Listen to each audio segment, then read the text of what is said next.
Chapter 556. Sure enough, Dong Bicheng was very satisfied with his attitude. He nodded and said, "Xiao Zhao, that's a good idea. Service is also part of our job." He turned around and said to Qin Haodong, "Mr. Qin, if there's anything you need to do here, just tell them. Don't be shy." Zhao Guoyin breathed a sigh of relief and then said with a flattering face, "Yes, don't be shy with me. Just tell me what you need." "In that case, I won't be shy," Qin Haodong said. "There are a lot of guests today, and the cars are a little crowded. Director Zhao, please arrange your people to help me arrange the cars." "Okay, no problem. Leave it to me. I'll do it for you, Mr. Qin." Zhao Guoyin agreed and left in a hurry. He took his men to the parking lot and helped the people of Daddy's security company direct the traffic. "Bastard, what are they doing?" Shuizhendi threw the binoculars in his hand to the ground. No wonder he was angry. First, he found a group of people from the underworld, but when he got there, he was pole dancing for them and gave them red packets. Now he used the power of the underworld, but the deputy director became a traffic policeman and directed the traffic for them. "No, I have to find out, or I won't be able to swallow it." Then he took out his mobile phone and dialed Black Hawk's number. But before he could speak, he heard Black Hawk say coldly, "Shui, you're cheating me, aren't you? Didn't you say that they have no background? It turns out that they're all gangsters. I'm telling you, you have to pay me back all the money I gave you today. Not a penny less, or I won't let you go." After that, Black Hawk hung up the phone with a bang, leaving Shuizhendi with a dull face. He didn't expect that the person who had been calling him brother in daily life would turn hostile and ask him to pay for the gift. Wasn't that equivalent to him giving gifts to the opening of Lin's jewelry? "Black Hawk, you bastard, I didn't pay you for anything." Shuizhendi scolded him fiercely and then dialed Zhao Guoyin's number again. This time, he took the initiative. As soon as the phone was connected, he rushed to say, "Director Zhao, what's going on? Why are you a traffic policeman? It's all because of you." Zhao Guoyin had a bellyful of anger. No matter what, he was a dignified deputy director of a branch office, but now he had been reduced to someone else's servant. This was all thanks to Shuizhendi. "I'm telling you, from now on, let's make a clean break. For the sake of our past relationship, I'll remind you that you can't afford to offend Lin's jewelry." He was directing the vehicles here and had already figured out the situation of the guests in Lin's jewelry. Who were these people? They were all big shots with a net worth of more than 10 billion yuan. Shui's jewelry couldn't afford to offend any one of them. These people were very respectful to Qin Haodong, as if they were meeting their ancestors. It could be seen how terrifying this young man's background was. Not to mention that Shui Zhen was the first idiot rich second generation. Even if his father was alive, he would never be the opponent of Lin's jewelry. Closing down has become an inevitable choice. Listening to the busy tone on the phone, Shuizhendi was completely dumbfounded. He never dreamed that Lin's jewelry was so powerful. The underworld couldn't do it, and the legal way couldn't do it. What could he do? Devil 6, your brain is the best. Hurry up and think for me. What else can we do? At this point, what could Devil 6 do? He said, "Chairman, in fact, you don't have to worry. Our old store has been open for so many years and has many regular customers. Although Lin's jewelry has a strong network, they are new after all. They can't compete with us in normal business competition. As long as we push down the price of goods, I believe it won't be long before they close down." Shuizhendi nodded. "You're right. Now inform the whole Shui's jewelry to sell all goods at a 20% discount. I don't believe that we can't compete with Lin's jewelry in the price war." At Lin's jewelry, after the selected auspicious time, firecrackers were set off, gongs and drums were heard, and they officially opened for business. After a brief speech, Qin Haodong and Lin Momo led many congratulatory guests into the sales hall. These people became the first wave of guests of Lin's jewelry. As the host, Qin Haodong had prepared many small gifts in advance. All the guests who came to congratulate were given an emerald pendant. This pendant itself was not worth much money. The market price was about 100,000 yuan. However, Qin Haodong added the incantation of peace to it, so it became completely different. Its value immediately increased by dozens or even hundreds of times. Lin's jewelry was divided into 5 floors. Each floor was filled with all kinds of jewelry and jades, which were dazzling. These jades were not only exquisitely made, but also made of real materials from Myanmar, which made people unable to put them down. These guests were all experienced experts. They immediately saw that these jades were extraordinary. While appreciating them, they bought a few from time to time. Qin Haodong came to Kim Ji-hyun and said, "Thank you for coming to support me." It had to be said that this little girl had been very enthusiastic in the past 2 days. At yesterday's reception, she stood on Qin Haodong's side without hesitation. Today, at the opening ceremony, she gave him a big red envelope. Kim Ji-hyun said bluntly, "You don't have to thank me. You are the person I respect most. If possible, I hope you can accept me as an apprentice." "It's impossible for me to accept you as an apprentice." Qin Haodong refused Kim Ji-hyun without hesitation, but then he took out a small jade bottle from his pocket and said, "This is for you. It will help you improve your cultivation." Kim Ji-hyun took the small jade bottle.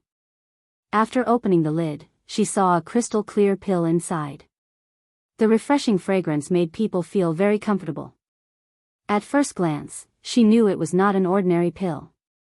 She asked, "What is this?" "This is the spirit culturing pill I refined. It can help you improve your cultivation." "Thank you."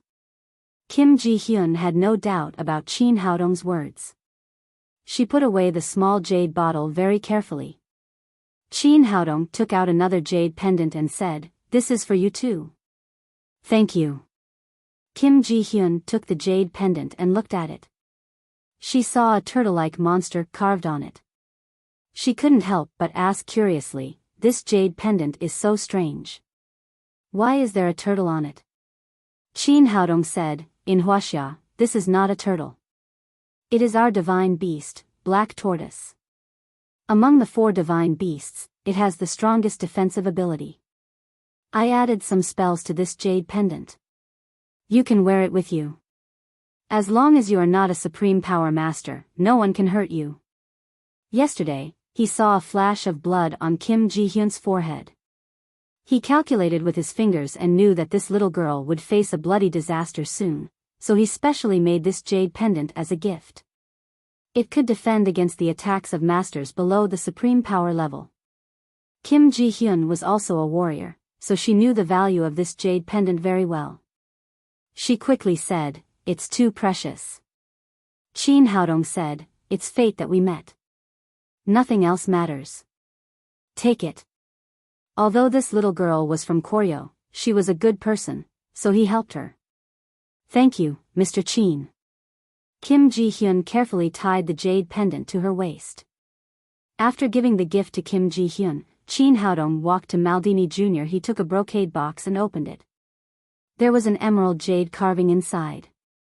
Maldini Jr. believed in Western God, and this jade carving was a statue of God, which was specially prepared for him. Qin Haodong also put a protective charm and a lucky charm on it.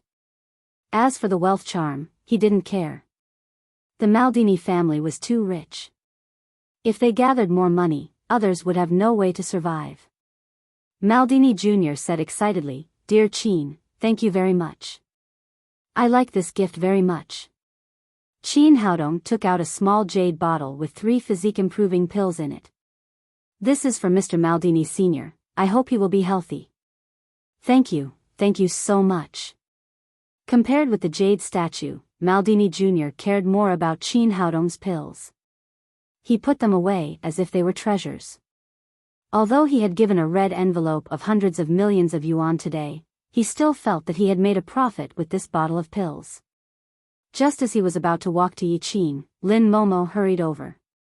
"What's wrong, Momo? What's the matter?" Qin Haodong asked. Lin Momo said, the Shue's jewelry across the street is selling all their goods at a 20% discount. Obviously, they are targeting us. Qin Haodong's face darkened and he said coldly, it doesn't matter. Since they want to play, let's play with them. With his experience, how could he not know that the two groups of people just now were hired by the Shue's jewelry? However, he was here, so they didn't cause any trouble. Since the other side had made moves one after another, they couldn't blame him for being ruthless. Just then, the cell phone in his pocket rang. He looked at the caller ID and found that it was Lu Hankuan, the leader of the Jade Gang in Myanmar. He pressed the answer button and Lu Hankuan's excited voice came over the phone. Mr. Qin, the first batch of raw stones from our jade mine has been shipped out. The quality is very good, no worse than the old ones. Qin Haodong said happily, yes, I just opened a jewelry store in Shanghai, and I need raw stones. Lu Hankuan said, no problem. I'll send this batch of raw stones to you right away. You'll definitely be satisfied.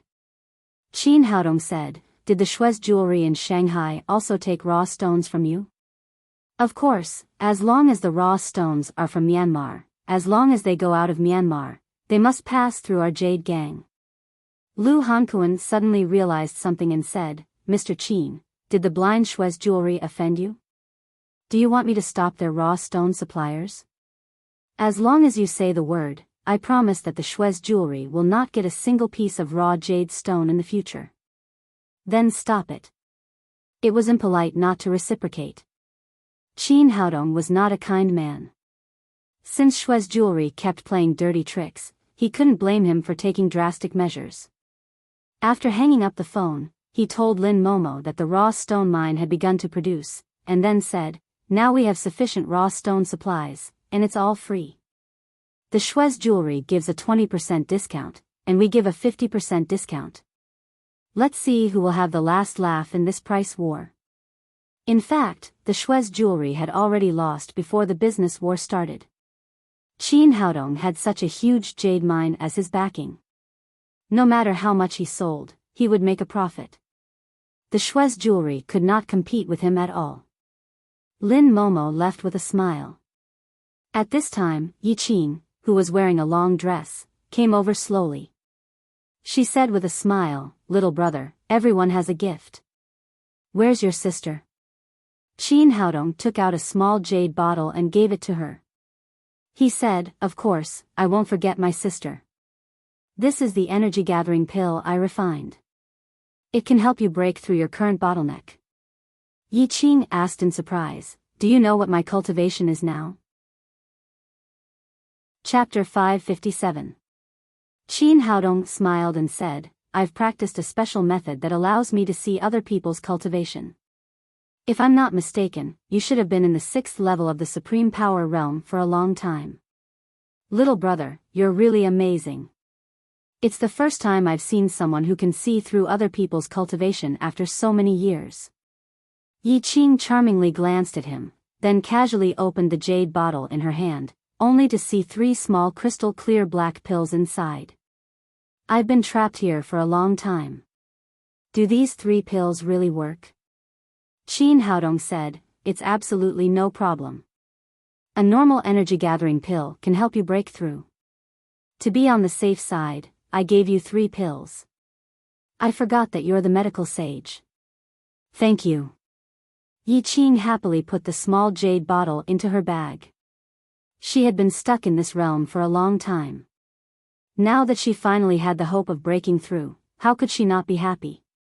After putting away the energy-gathering pills, she said, Medical Sage, I have one more thing to ask of you. Qin Haodong said, go ahead. Since you've taken care of me so much, I'll do my best to help you. Yi Qin said, here's the thing. My sister, the head of the Haodong group, Chu Xianyue, is sick. Many doctors in the capital couldn't cure her. Your medical skills are so good. I want to invite you to take a look at her. Oh. I see.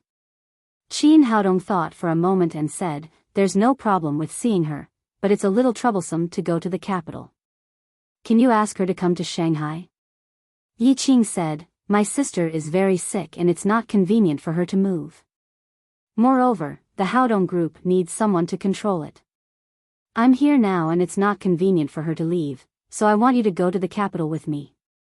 In fact, the capital is not too far away from Shanghai. It'll only take half a day by car. It won't take too much of your time. Qin Haodong hesitated for a moment. Yi Qing had been helping him since they met. Now that she was asking him for help, he couldn't refuse. Moreover, a good relationship with the Haodong group would be very helpful for the development of the Lin group. Thinking of this, he said, then I'll go with you, but I can't stay in the capital for too long. I have to come back immediately after seeing her. Yi Qing smiled in her heart. When you meet your mother, I'm afraid you won't leave. No problem. As long as you treat my sister, you can leave at any time. After their discussion, Qin Haodong handed over all the affairs of Lin's jewelry to Lin Momo. He also said hello to Li Meiyu. Then, he got in the car with Yi Qing and drove to the capital. The car was Yi Qing's. It was an off-road vehicle with excellent performance. She sat in the passenger seat while Qin Haodong drove. In Beijing, Han Zixing put his hands behind his back and said to the butler in front of him, "How's the situation in Shanghai?" The butler said, "The situation is very bad. Since those two people fell into the hands of the little witch, almost all our men in Shanghai have been killed. Yi Qing, I will kill her sooner or later."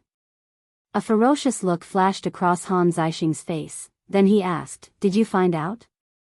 Is Chu Xianyue really ill?" The housekeeper said, "We don't know the details, but she did see a lot of doctors. They said that she was very dizzy and couldn't sleep for 2 days.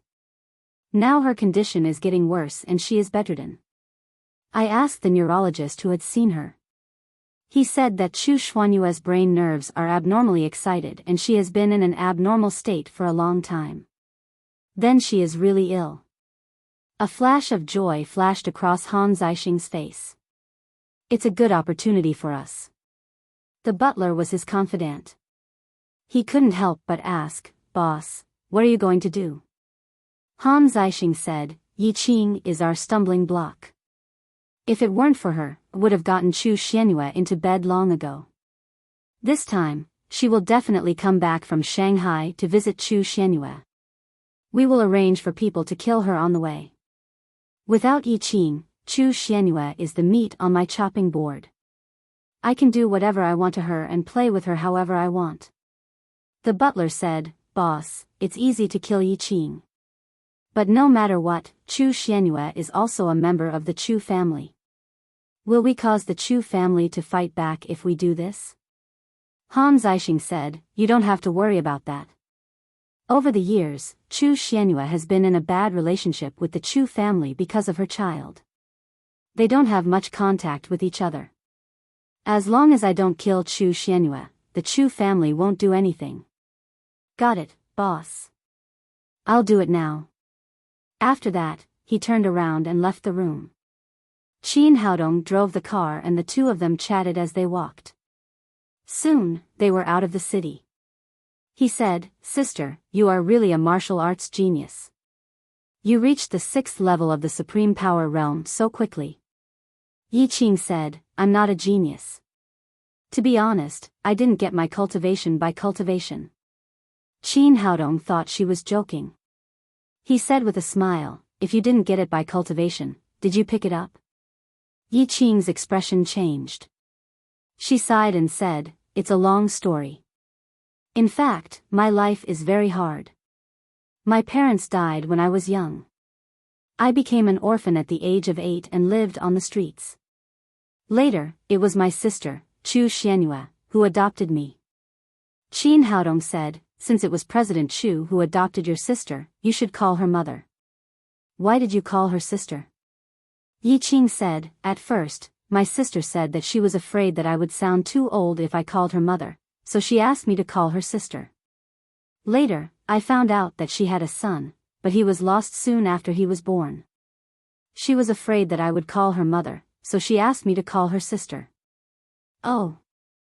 Qin Haodong said, "There are too many unpleasant things in the world. I'm also an orphan. I still don't know who my parents are. My sister is my second parent. If she hadn't adopted me, I would still be wandering on the streets or would have died in a foreign land. Yi Qing sighed again and said, I've met two benefactors in my life. One is my sister, and the other is my master. Not long after I was adopted by my sister, I met my master. My master is an unworldly master. Her Buddhist name is Huineng Nun. She said that I was destined to be her disciple, so she took me in and lived with me in the capital for 10 years. During these 10 years, my master taught me all she had learned in her life. Although my aptitude was not bad, I barely reached the half-step supreme power realm when I was 18 years old. At that time, my master calculated that her life was over. Before she passed away, she used the secret method of her sect to give me all her cultivation. That was why I reached the 6th level of the supreme power realm. Qin Haodong finally understood why Yi Qing had reached such a high level of cultivation at such a young age. It turned out that she had relied on the power of her master. Yi Qing continued, It's been 10 years since master passed away.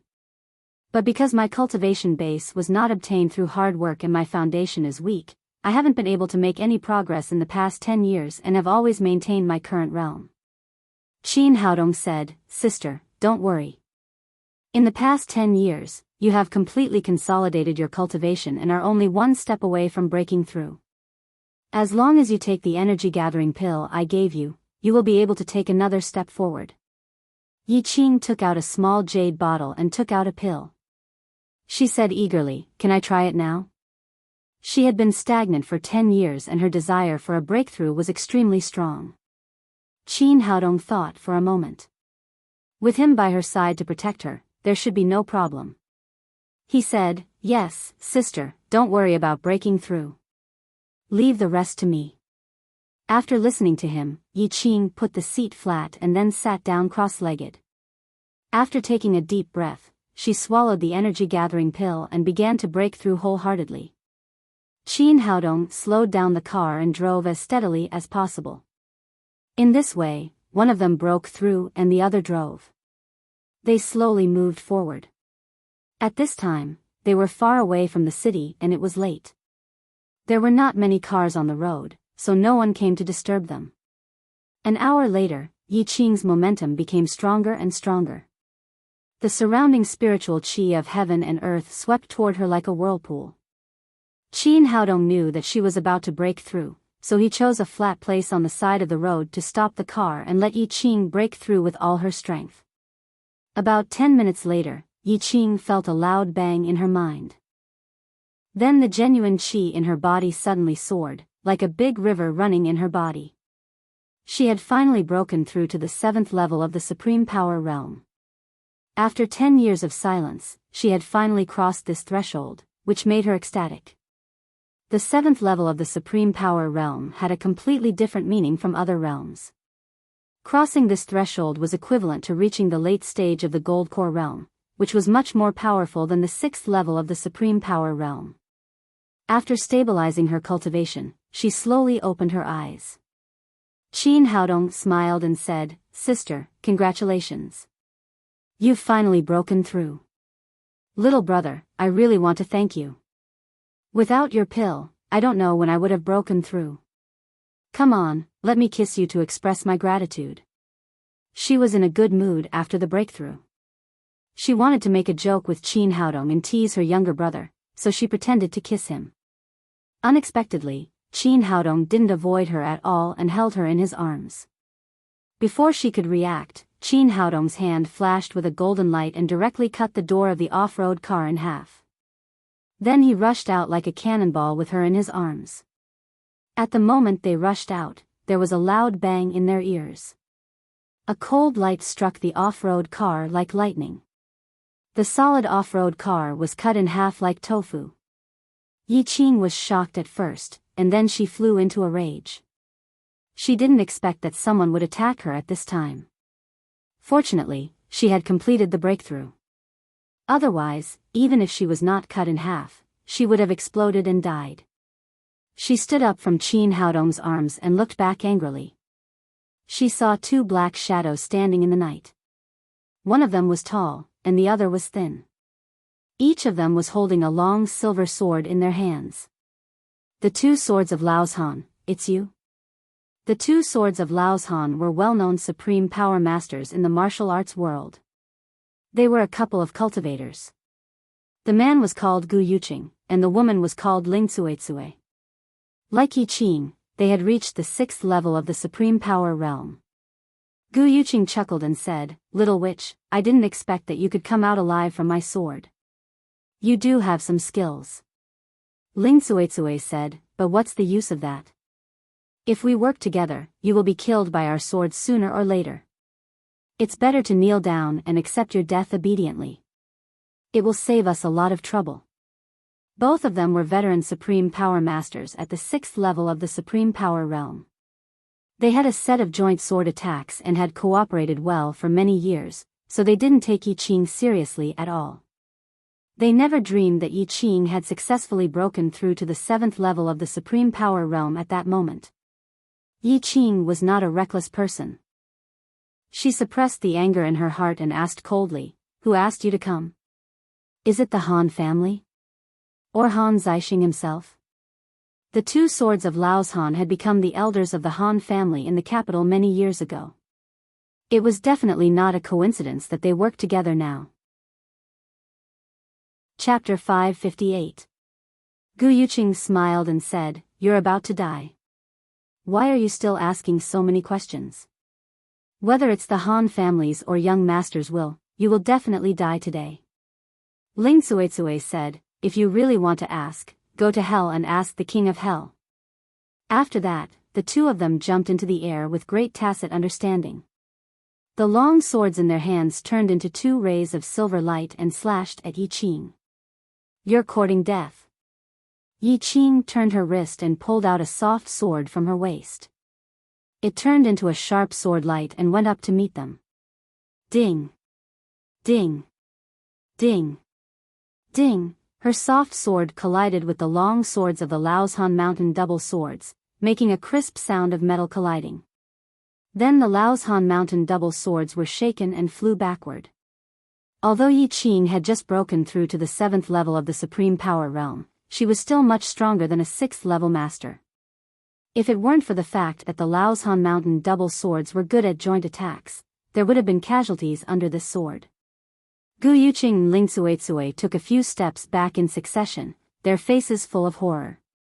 They originally thought that they would definitely kill Yi Qing if they worked together to kill her. They didn't expect such a situation to happen. Gu Yuqing cried in horror, "7th level of the supreme power realm, when did you break through?" It should be known that there was a very high threshold between the 6th level of the supreme power realm and some people couldn't break through it in their lifetime.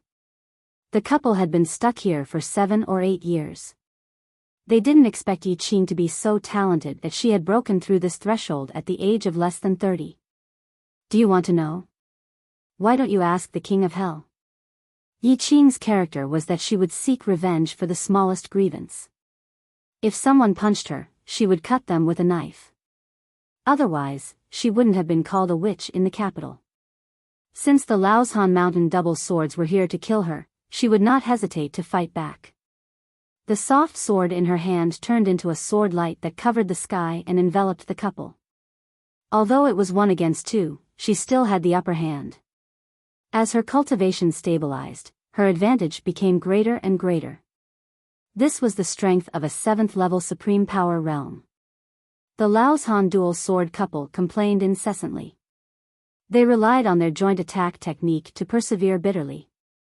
Although they could still persevere for a while, they no longer had any hope of victory. They didn't even have the chance to escape. The three of them were fighting so fiercely that they had forgotten Qin Haodong. Although Yi Qing knew that Qin Haodong had a certain level of cultivation, she never thought that Qin Haodong could be stronger than her. She never even thought that Qin Haodong would help her. When the Laoshan swords couple saw Qin Haodong for the first time, they didn't feel any warrior's aura from him. They thought he was just an ordinary driver and didn't take him seriously. Qin Haodong acted like an ordinary person. He restrained all the genuine qi in his body and hid behind a stone. His face was full of fear, and his body was even trembling. In any case, when he rushed out of the car with Yi Qing in his arms, he thought it was Yi Qing who carried him. He didn't step forward to help Yi Qing, because his powerful primordial spirit sensed that there was an extremely powerful force spying on him. Since the other party wanted to kill Yi Qing, they wouldn't just send 2 level 6 Supreme Power Masters. In that case, even if Yi Qing didn't break through to the 7th level of the Supreme Power Realm, it would be easy for the Laozhan dual sword couple to hurt her, but it would be difficult for them to kill her. It was even impossible. Therefore, he guessed that the other party must have some tricks up their sleeves, and this strong sense of spying confirmed his guess. Everything in front of him was a killing trap carefully set up by the other party. First, they used the Laozhan dual sword couple to trap Yi Qing, and then that person gave a fatal blow. Although Yi Qing had unexpectedly reached the 7th level of the Supreme Power Realm, it didn't affect the assassination plan. He restrained his cultivation and pretended to be an ordinary person in order to deceive the person hiding in the dark. According to his intuition, this person's cultivation was at least above the 7th level of the Supreme Power Realm. If they fought directly, he was still no match for him. It turned out that this strategy was very effective. The master hiding in the dark just glanced at him and turned all his attention to Yi Qing and the other two. Yi Qing didn't have Qin Haodong spirit, so she didn't notice that there was an enemy hiding next to her. She used all her strength to use the soft sword in her hand and beat the Laozhan dual sword couple to a sorry state. There were already a lot of bloodstains on their bodies. After fighting for a few more minutes, Yi Qing sent Gu Yuqing flying with a palm and fought back with Ling Cuicui's long sword. Ling Cuicui's cultivation was originally not as good as hers. Under the head-on collision, the long sword was swung high and the middle was opened. The soft sword in Yi Qing's hand turned into a graceful light and went straight to her throat. Gu Yuqing, who was in the distance, let out a roar, but it was too late to save her. He saw Yi Qing's soft sword piercing Ling Cuicui's neck. Anyone who was pierced through the throat would die without a doubt. Yi Qing had no doubt that her sword could take Ling Cuicui's life, so at this moment, she relaxed a little. The person hiding in the dark was waiting for this moment. He didn't rescue Ling Cuicui at the critical moment because he wanted to use Ling Cuicui's death to exchange for an excellent opportunity to kill Yi Qing in one fell swoop. At the moment when Ling Cuicui fell, a black shadow suddenly appeared behind Yi Qing. The long sword in his hand was like a poisonous snake, stabbing fiercely at her back. Shadow assassin Su Qingji.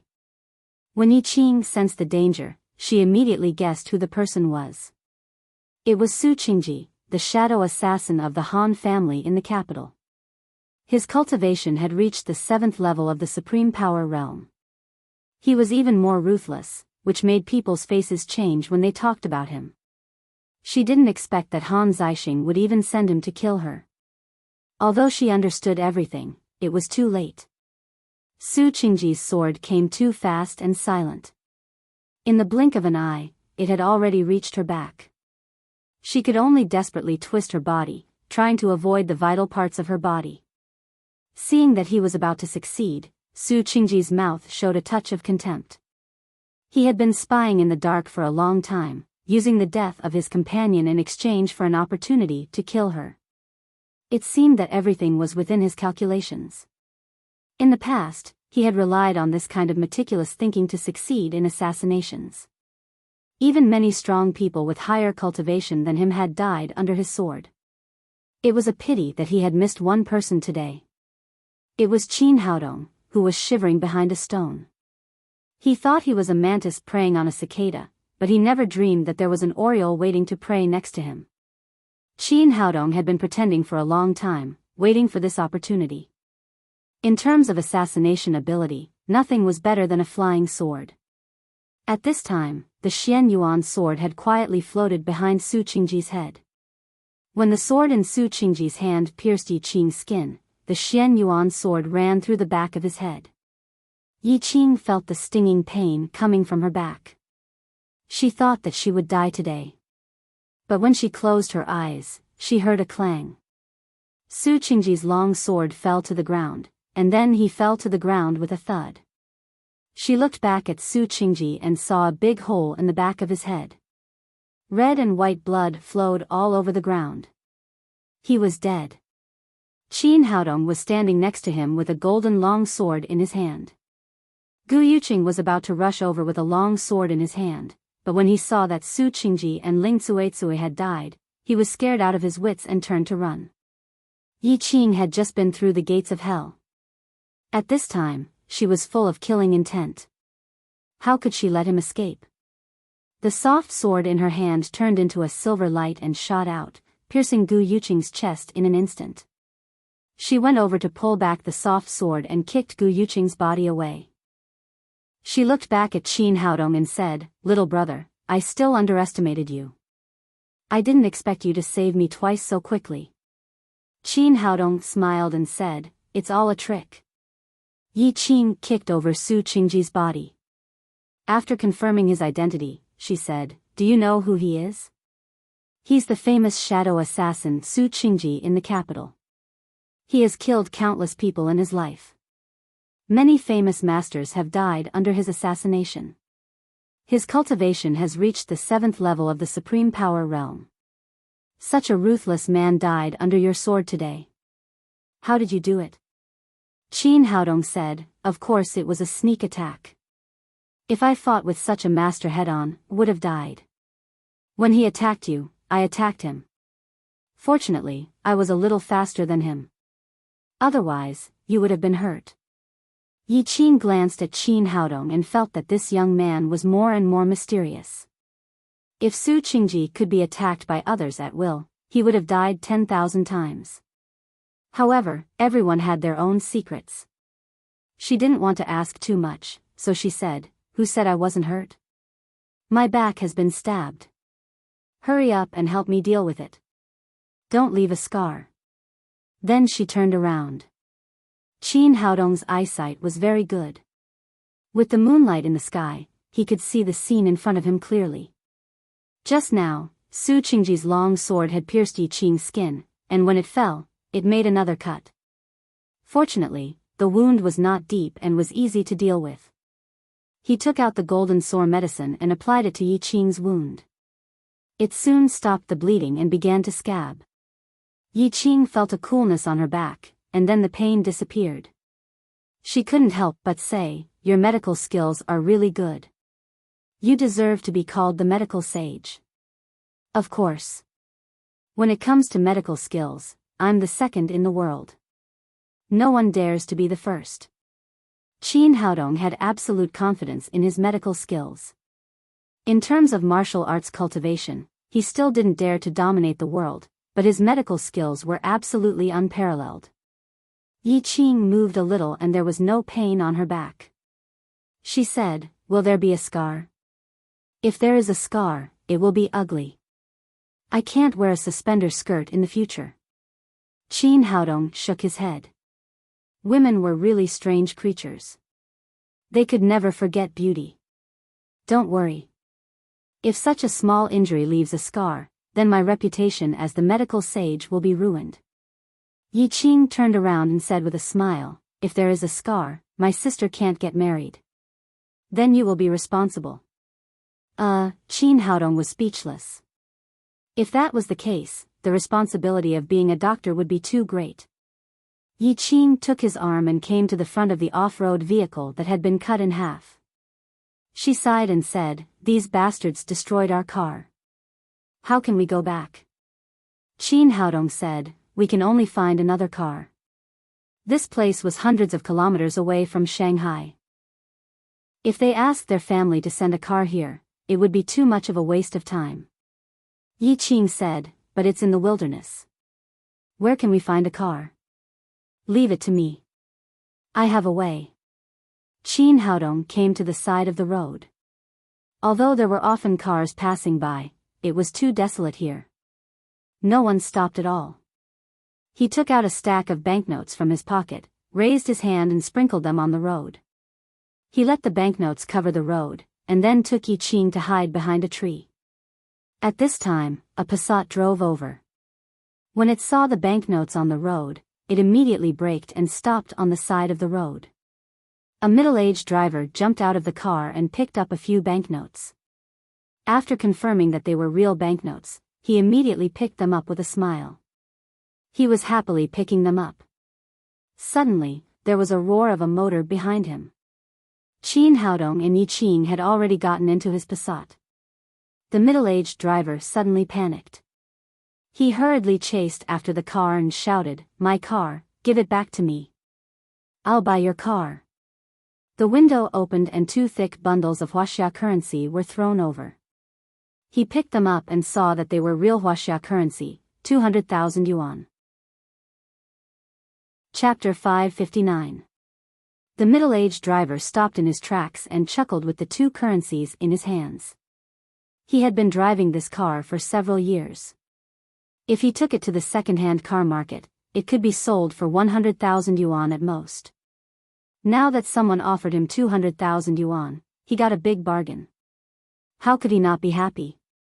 Qin Haodong maximized the speed of the Passat, which was no less than the off-road vehicle just now. This car is really too lousy. Yi Qing sat in the passenger's seat and patted the simple interior of the Passat. She was quite dissatisfied. Qin Haodong didn't care and said, "That's enough, sister. It's good to have a car. It's better than running back to the capital." "You're right." Yi Qing said, "Little brother, you helped me improve my cultivation this time and saved me twice. How do you think I should repay you? Why don't you devote yourself to me?" "She's offering herself to me again." Qin Haodong was speechless. Why did women always like to do this? He once saw a joke that a beautiful woman was saved by a man. If she liked the man, she would marry him. If she didn't like him, she would be an ox or a horse in the next life to repay him for saving her life. From this point of view, it was his fault that he was too handsome. However, he had enough girlfriends now, so he didn't dare to provoke others casually. He quickly said, "Sister, forget it." Yi Qing was suddenly unhappy when he was halfway through his words.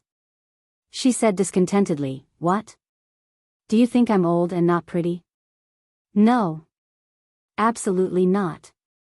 Qin Haodong didn't dare to provoke Yi Qing. He quickly explained, "Whoever says that I'm old and not pretty is blind. You're in your prime. You're a blooming flower. You're as beautiful as you can be." After a series of compliments, Yi Qing's face finally eased a lot. "Is what you said true?" "Of course it's true. It's truer than real money." Yi Qing said, "Then why don't you like me?" Qin Haodong said with a bitter face, "How dare I not like you? It's just that I have too many girlfriends now. You saw it for yourself that day. There are already so many of them, and some of them are not in my house. I'm in a terrible situation now. It's not that I don't like you, it's that I don't dare to wrong you." Speaking up to here, Yi Qing's interest was immediately piqued. The fire of gossip in her eyes burned brightly.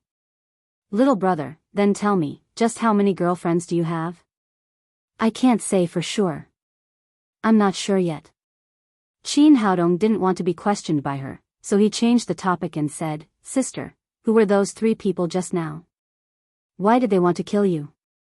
Speaking of the killer he had just encountered, Yi Qing immediately became cold and said, "It's that bastard Han Zixing. He must be behind this." Seeing that he had successfully changed the topic, Qin Haodong breathed a sigh of relief and said, "Who is Han Zixing? Does he have a grudge against you?" Yi Qing said, "Han Zixing is a member of the Han family in the capital. He is the youngest son of old Master Han and the most cunning of the 2nd generation of the Han family. The 2 people you caught following you a few days ago were sent by him. This guy has always been unkind to my sister and has always wanted to take over the Haodong group. I have always hated this person, and he also regards me as a thorn in his side. After catching the 2 people following me, I wiped out all of his informants in Shanghai. This guy was so angry that he wanted to kill me. However, it can also be seen that he is definitely going to take action against the Haodong group. We have to hurry back." Qin Haodong had long heard of the 7 great families in the capital, but he didn't know much about them. Now that he had finally met someone who was familiar with the situation, it was just the right time to get more information. He said, "Sister, are those 3 people considered masters in the Han family? How many masters like them are there in the entire capital?" This was what he was most concerned about. If it was just the Laozhan Mountain double swords, he could rely on the Xianyuan divine sword to kill the 3 killers. However, he couldn't face Shadow Killer Su Qingji, who was at the 7th level of the Supreme Power Realm. After all, the difference in their levels was too big, and he couldn't fight head-on at all. It seemed that the capital was the capital after all. It was much higher than the martial arts world in Shanghai. The Sun family was also the biggest family in Shanghai, but the highest one was only at the 2nd level of the Supreme Power Realm. Any one of the Laozhan Mountain double swords could sweep Shanghai. Yi Qing said, "Among the 7 great families in the capital, the elders are generally divided into 3 levels. The masters from the 1st level to the 3rd level of the Supreme Power Realm are divided into the 3rd level, which is the lowest level among the elders. The 3rd level of the Supreme Power Realm is low, so there are naturally more of them. There are almost dozens of them in each family. The 4th level to the 6th level of the Supreme Power Realm are the 2nd-class elders, which are much fewer in number. The Laozhan Mountain double swords belong to the Han family's 2nd-class elders. Their status is higher than the 3rd-class elders, but they are only at the middle level. In this way, the 7th level to the 9th level of the Supreme Power Realm are the 1st-class elders, who enjoy a high status in each big family, especially the 9th level of the Supreme Power Realm. Their status is not much lower than that of the family master. The shadow assassin Su Qingji is the 1st-class elder of the Han family, but his ranking is low. However, he has a unique skill in assassination, so he can barely reach the middle level of the 1st-class elders." Hearing this, Qin Haodong couldn't help but take a deep breath. He originally thought that since he had formed the gold core, he should be regarded as a master on Earth. He didn't expect that there were so many supreme power masters in the capital. It seemed that he had to hurry to improve his cultivation. Otherwise, once he met the 1st-class elders of the big families, he would only be killed in seconds. As long as he went one step further, he could reach the middle level of the gold core stage. He didn't dare to say that he could kill the 9th level of the Supreme Power Realm, but at least it would not be a problem for him to fight against the 8th level of the Supreme Power Realm. In order to get as much information as possible, he asked again, "Among the 7 great families in the capital, who is stronger?" Yi Qing said, "The 7 great families are about the same. There is not much difference in terms of force, at least on the surface. At the level of the big families, in fact, the final competition is force. Whoever has more strong people will have the right to speak, and economic strength is secondary. Think about it, no matter how much money you have, if you don't have strong force as a guarantee, it will eventually belong to others. Among the strong, the most important thing is the number of the 9th level of the Supreme Power Realm.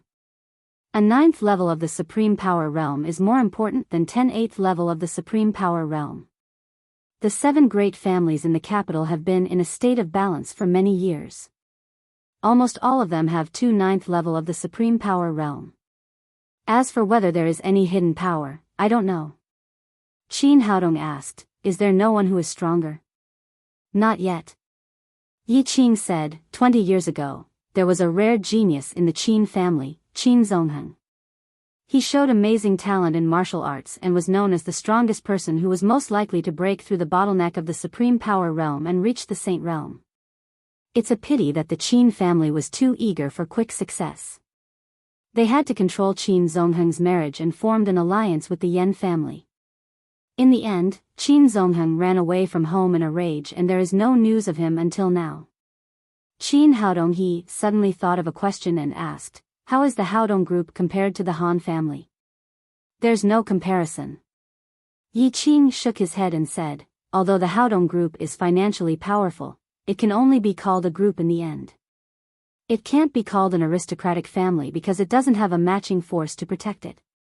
In the entire Haodong group, only I have reached the 7th level of the Supreme Power Realm, and Sister Xianyue is a 3rd level of the Supreme Power Realm. How could such strength compare with the other aristocratic families? If Sister Xianyue wasn't from the Chu family, she would have been devoured by the other aristocratic families. Qin Haodong said, "Now that my sister has killed 3 elders of the Han family, will it cause trouble for the Haodong group?" "Probably not." Yi Qing said, "I guess it wasn't the Han family's master's idea this time. It was Han Zixing who mobilized the family's power. Although 3 people died, it didn't affect the Han family's strength much. If the Han family made trouble for the Haodong group publicly, it would be equivalent to slapping the Chu family in the face. After all, Sister Xianyue is the most beloved daughter of the Chu family's master. It might cause a full-scale war between the 2 families. Now the 7 great families in the capital are in a delicate state of balance. Once one of the 2 big families starts a war, no matter whether they win or lose, their strength will be damaged and they will be devoured by the other 5 families. Therefore, no family will be stupid enough to start a dispute unless it's a last resort. After all, the masters of the big families are old foxes who have been fighting for a long time. No one is easy to deal with. Qin Haodong nodded. After that, the 2 of them talked about some other topics. Before they knew it, they had arrived at the capital. In the Haodong group, Chu Xianyue received a message from Yi Qing, saying that Qin Haodong and Yi Qing were on their way back to the capital. Thinking that she was about to meet her son, who had been lost for 20 years, she was extremely excited. She tossed and turned in the room and looked at the clock on the wall every few minutes, hoping that Qin Haodong would arrive earlier. At that moment, there was a knock on the door. She quickly jumped onto the bed, pretended to be weak and said, "Who is it? Come in." As soon as the door opened, the female assistant came in from outside and said, "President Chu, Mr. Han is here. He said he wanted to see you." Chu Xianyue waved her hand and said, "No. Tell him that I'm sick now and I won't see anyone." "Okay, I'll tell him now." The female assistant agreed, but before she left the room, Han Zixing had already walked in, followed by an old man in a long robe. He said happily, "Xiao Yu, why don't you see me? Are you still angry with me?" Chu Xianyue did not expect him to break in. She frowned and said, "What are you doing here?" "I'm sick now and I don't want to see outsiders." "Xiao Yu, listen to what you're saying. We grew up together and can be said to be childhood sweethearts. How can you say that I'm an outsider?" He pointed to the old man behind him and said, "I know you're sick, so I specially invited Mr. Zhang Jingsheng from Saihuatua to see you." Chu Xianyue said, "I'll find a doctor if I'm sick." "It's none of your business." Han Zixing said, "Xiao Yu, your health is the most important thing. Don't throw a tantrum like a child. Hurry up and let Mr. Zhang take a look at you." Chu Xianyue said, "I don't need it." "Hurry up and leave." "How can you not need it? Are you not sick?" After Han Zixing said that, he looked at Chu Xianyue meaningfully. Thinking that she had pretended to be sick in order to meet her son, Chu Xianyue was afraid of exposing herself. She could only be patient and said, "I'm sick. Is it necessary for me to pretend to be sick? Since you brought a doctor here, let him take a look." As she said that, she stretched out her wrist. Zhang Jingsheng came to the head of the bed and reached out to feel Chu Xuanyue's pulse. But at this moment, Chu Xianyue felt her wrist go numb, and then her whole body lost strength. She cried in her heart, "Oh no." Zhang Jingsheng was not a doctor at all, but a supreme power realm expert. He had taken advantage of the opportunity of feeling her pulse to control her. This was all Han Zixing's trap. Chapter 560. Just as Chu Xianyue was about to call for help, Zhang Jingsheng raised his hand and blocked her acupoints. On the other side, Han Zixing slashed the female assistant's neck with his palm, directly knocking her out. The 2 of them moved almost at the same time and cooperated seamlessly. It seemed that this had been planned a long time ago. "Han Zixing, what are you doing?" Chu Xuanyue's eyes were burning with anger. She didn't expect that her playmate, who had grown up with her, would plot against her. "Nothing, I just want to give you a little surprise. Han Zixing smiled proudly at Chu Xianyue, then turned to Zhang Jingsheng and said, "Take this girl outside and wait for me." This office was a suite with a bedroom inside and an office outside. Zhang Jingsheng picked up the female assistant with one hand and went outside, closing the door behind him. "Now it's just the two of us." Han Zixing had a sinister smile on his face.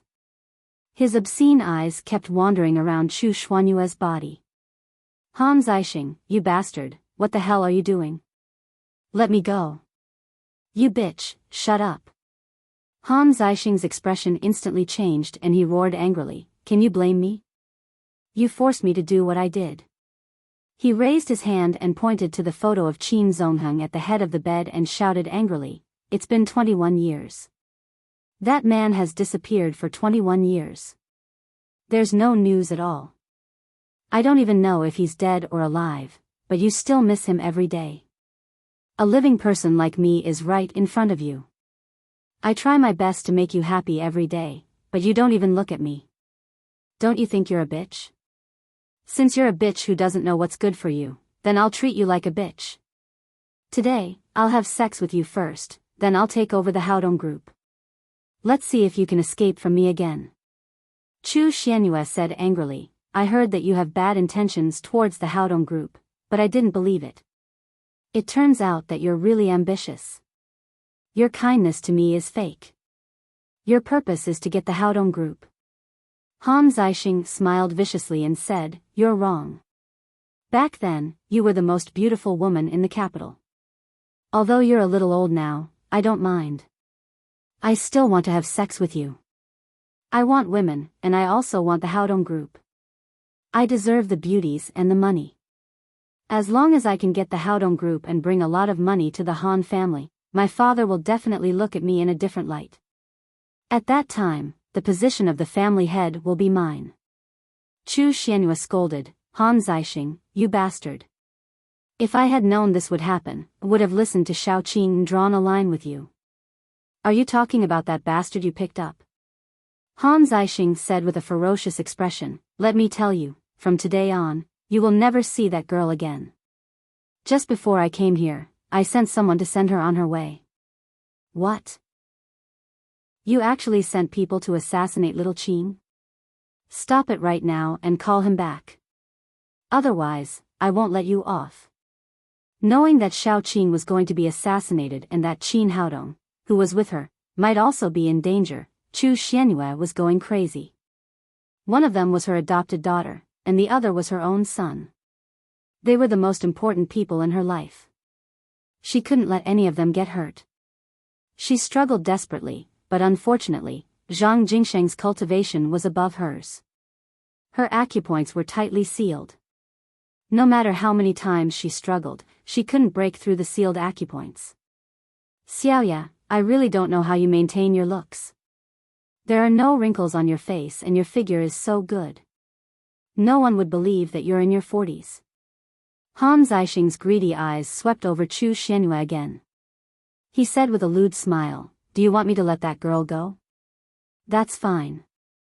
As long as you serve me well, I might let her go if I'm happy." "Bah! In your dreams." Chu Xianyue was so angry that her eyes were spitting fire. "Bitch! You're a bitch who doesn't know what's good for her." Han Zixing shouted proudly, "No matter what, you're meat on my chopping board today. Since you don't want to cooperate, I'll do it myself." After saying that, he stretched out his hairy big hand and grabbed Chu Xuanyue's chest. Yi Qing and Qin Haodong returned to the Haodong group. After parking the car, they rushed to Chu Xuanyue's room excitedly. She believed that she would be very happy to find her sister's son, who had been missing for more than 20 years. But when she arrived at Chu Xuanyue's door, she found Han Zixing's 2 bodyguards standing in front of the door. She immediately had a bad feeling and said in a cold voice, "What are you doing here?" The leading bodyguard said, "The boss brought a doctor to treat President Chu. No one is allowed to enter." Bullsh *T, this is the Haodong group. When did he have the right to give orders? Get out of here. Yi Qing said as she rushed into the room. The two bodyguards were about to stop her when she slapped them to the ground. As soon as she rushed into the room, a sharp wind came from behind her. It was Zhang Jingsheng, who was guarding the room. He took advantage of Yi Qing's distraction to sneak attack from behind. Yi Qing came back to her senses and suddenly hit Zhang Jingsheng with her palm. Zhang Jingsheng was a level 6 Supreme Power Master, and Yi Qing's cultivation was one level higher than his. However, she was unable to use her full strength in a hurry. The two of them fought to a draw.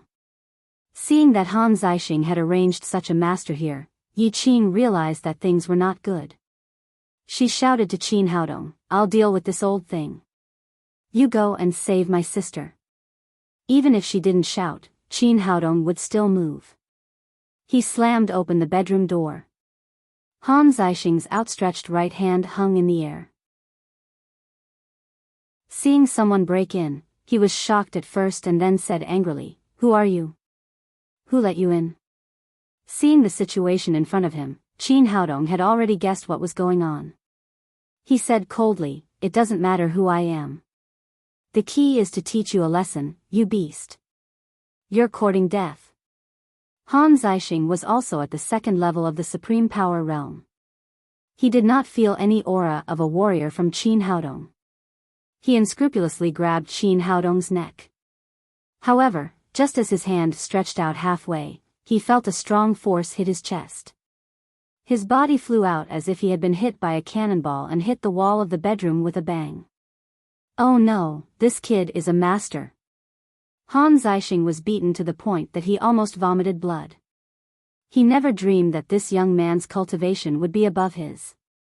He got up from the ground and shouted fiercely, "Kid, do you know who I am? How dare you hit me? I'm Han Zixing of the Han family. If you hurt me, you won't have a foothold in Huaxia in the future." Since he couldn't beat him, he could only use the name of the Han family, hoping to scare the other party. However, he was disappointed. Before he could finish shouting, he had already been slapped in the face. Qin Haodong naturally wouldn't show any mercy to people who attacked women. In the blink of an eye, Han Zixing's face was swollen. Although the Han family was a giant, it was not enough to scare him, Emperor Green would. After that, he turned to Chu Xianyue and said, "How are you? Are you okay?" At this time, Chu Xuanyue's lips were moving and her eyes were full of tears. She was stunned. Since the first time she saw Qin Haodong, she was sure that this was her son who had been lost for 21 years. At this moment, she couldn't control her emotions. If it weren't for the fact that her acupoints were restricted, she would have rushed over. Outside the room, Yi Qing was like an angry female leopard. She attacked mercilessly. There was a big difference between the two of them. After 3 moves, she broke Zhang Jingsheng's heart meridian. After dealing with the opponent in front of her, she rushed into the room in a hurry. She was relieved when she saw that Chu Xianyue was safe and sound. Han Zixing had just gotten up from the ground and was shocked to see Yi Qing in front of him. He had sent a 7th level Supreme Power Master and 2 6th level Supreme Power Masters. It was a carefully planned killing. He didn't understand how this little witch came back alive. "Bastard, how dare you attack my sister?" Before he could recover from the shock, Yi Qing had already hit his lower abdomen with her knee. Then, punches and kicks fell on his body like raindrops. Poor Han Zixing. He had just been beaten by Qin Haodong, and now he was being abused by Yi Qing. However, he was still the second generation of the Han family and the youngest son of the Han family's master. For the sake of the Haodong group, Yi Qing finally suppressed the killing intent in her heart and kicked him out. Han Zixing knew that he wouldn't be able to get away with it today. He got up from the ground and fled in a sorry state. Yi Qing woke up the female assistant next to her and asked someone to dispose of the bodies of Zhang Jingsheng and the other 2 bodyguards. Finally, she closed the door again. She went to the bedside and unsealed Chu Xuanyue's acupoints. "Son, my son." At this time, Chu Xianyue only had eyes for Qin Haodong. She had just regained her ability to move, so she immediately cried and rushed over. Qin Haodong quickly moved his feet and got out of Chu Xuanyue's way. He said to Yi Qing in surprise, "Auntie Chu, do you have a mental illness?" Yi Qing grabbed Chu Xuanyue and said, "Sister, don't worry. I haven't explained it to Haodong yet." Chu Xuanyue then cried, "Then tell him quickly. I'm his mother and he's my son. Don't worry. Wait a minute. I'll tell him now." Yi Qing took out the 2 DNA test reports from her pocket and handed them to Qin Haodong. She said, "Take a look at this." Qin Haodong was a little confused by the 2 of them. He took the test report in surprise and was shocked when he saw the results. No wonder he felt so close to Chu Xuanyue at first sight. It turned out that she was the mother of this body. When he borrowed Qin Haodong's body to be reborn, he had promised him 2 last wishes. One was to revitalize traditional Chinese medicine, and the other was to find his biological parents. He had been working hard to revitalize traditional Chinese medicine, but there was no clue about finding his biological parents. He didn't expect that he would suddenly find his mother today. This was also a blessing from heaven. Seeing that he was stunned, Yi Qing said, "In fact, I didn't call you here to see my sister at all. I want you to recognize each other. My sister is your biological mother." At this moment, Qin Haodong understood why Yi Qing took so much care of him from the beginning. It turned out that there was such a relationship. "But when did you do this DNA test? Why did you think of doing this test for me?" Yi Qing pointed to the photo of Qin Zongheng at the bedside and said, "Since the first time I saw you, I had doubts about your identity. That's why I later bought your hair with 100 million yuan in order to do a DNA test for you and my sister." Qin Haodong looked at the photo at the bedside. It was 90% similar to his current appearance. There was also a baby photo next to it. It should be him when he was a child. Chu Xuanyue said excitedly, "Child, now do you believe that I'm your biological mother?" After Qin Haodong was reborn, he had integrated the memory of this body. Affected by this, he was also very excited, but he still asked, "Since you are my biological mother, why did you abandon me back then?" This was the question he wanted to ask the most in the memory of the body. Chapter 561. "Son, I didn't mean to abandon you. You were stolen." Chu Xuanyue rushed at Qin Haodong again. This time, he did not dodge. After knowing that he had not been abandoned, the resentment in his heart had disappeared. The mother and son hugged each other and cried bitterly. Qin Haodong had been an orphan before and after his rebirth. He had never enjoyed a mother's love since he was a child. At this time, this strong sense of family touched him from the bottom of his heart. Yi Qing stood aside and her eyes were also misty. She let the 2 of them cry for a while and then said, "Well, sister, it's a happy thing for you and your son to meet. Don't cry anymore. Xiao Qing is right. Don't cry, I won't cry either." Chu Xuanyue wiped the tears from the corners of her eyes and stopped crying, but she held her son's hand and refused to let go for a moment. Qin Haodong glanced at the photo at the bedside and couldn't help asking, "Mom, who is my father? Where is he now?" "Your father is from the Qin family in the capital. His name is Qin Zongheng. I don't know where he is now." Chu Xuanyue said, and the tears that had just stopped flowed down again. Qin Haodong asked eagerly, "Mom, how did Dad disappear? How did I lose it back then? What exactly happened?" Although he had found his mother now, he found that there were still many mysteries about his life that needed to be solved. "It's a long story. Listen to me slowly," Chu Xuanyue said, and told him about her relationship with Qin Zongheng from beginning to end. Until Qin Haodong went missing, Qin Zongheng ran away from the Qin family, and she left the Chu family angrily. Qin Haodong's face turned cold after hearing this. The Chu family had gone too far. They believed Yuan Daoists' nonsense and did not hesitate to kill their own grandson. Chu Xuanyue said, "Son, I've finished. How have you been all these years? Tell me quickly." Therefore, Qin Haodong told them about his childhood. Yi Qing and Chu Xuanyue sat next to him and listened quietly. When he was happy, they laughed together, and when he was sad, they cried together. After a long time, Qin Haodong finally told them about his experience until he met Yi Qing. Son, it's all my fault. I've made you suffer all these years. Thinking of Qin Haodong's hard life when he was a child, Chu Xuanyue's face was full of apology and heartache. It's all in the past.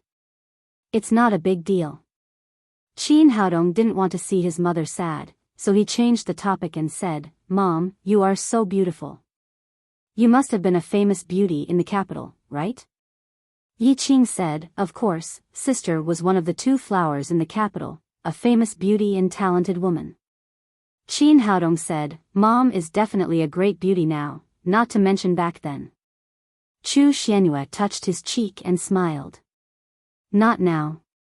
I'm old. Our son is already so big. Qin Haodong asked, Mom, you're so beautiful. Why didn't the Qin family agree to your marriage with Dad? Chu Xianyue sighed and said, You grew up in an ordinary family, so of course you don't understand the differences between aristocratic families.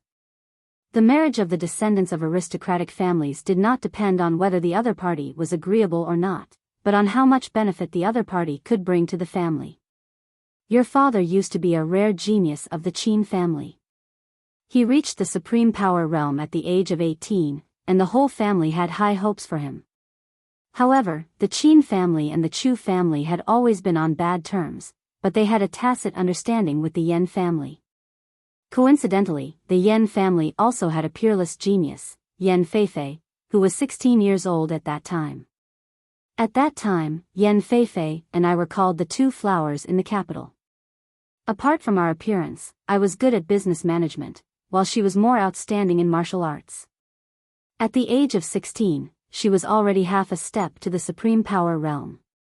At that time, both the Qin family and the Yan family had great ambitions, so the masters of both families wanted to pair up with 2 martial arts geniuses. Then the 2 families would join forces and finally defeat the 7 great families in the capital. Under such circumstances, the master of the Qin family certainly wouldn't agree to your father's marriage with me. He forced your father to marry Yan Feifei.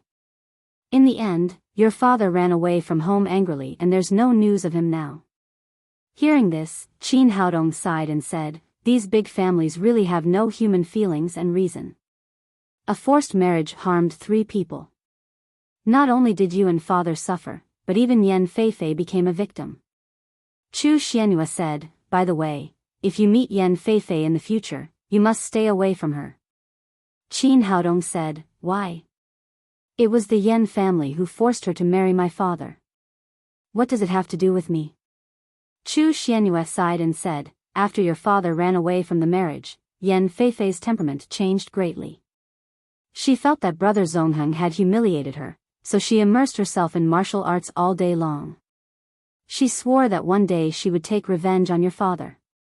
If she knew that you were brother Zongheng's son and that you look so similar to him, she might do something irrational. Qin Haodong asked, Has Yan Feifei never married?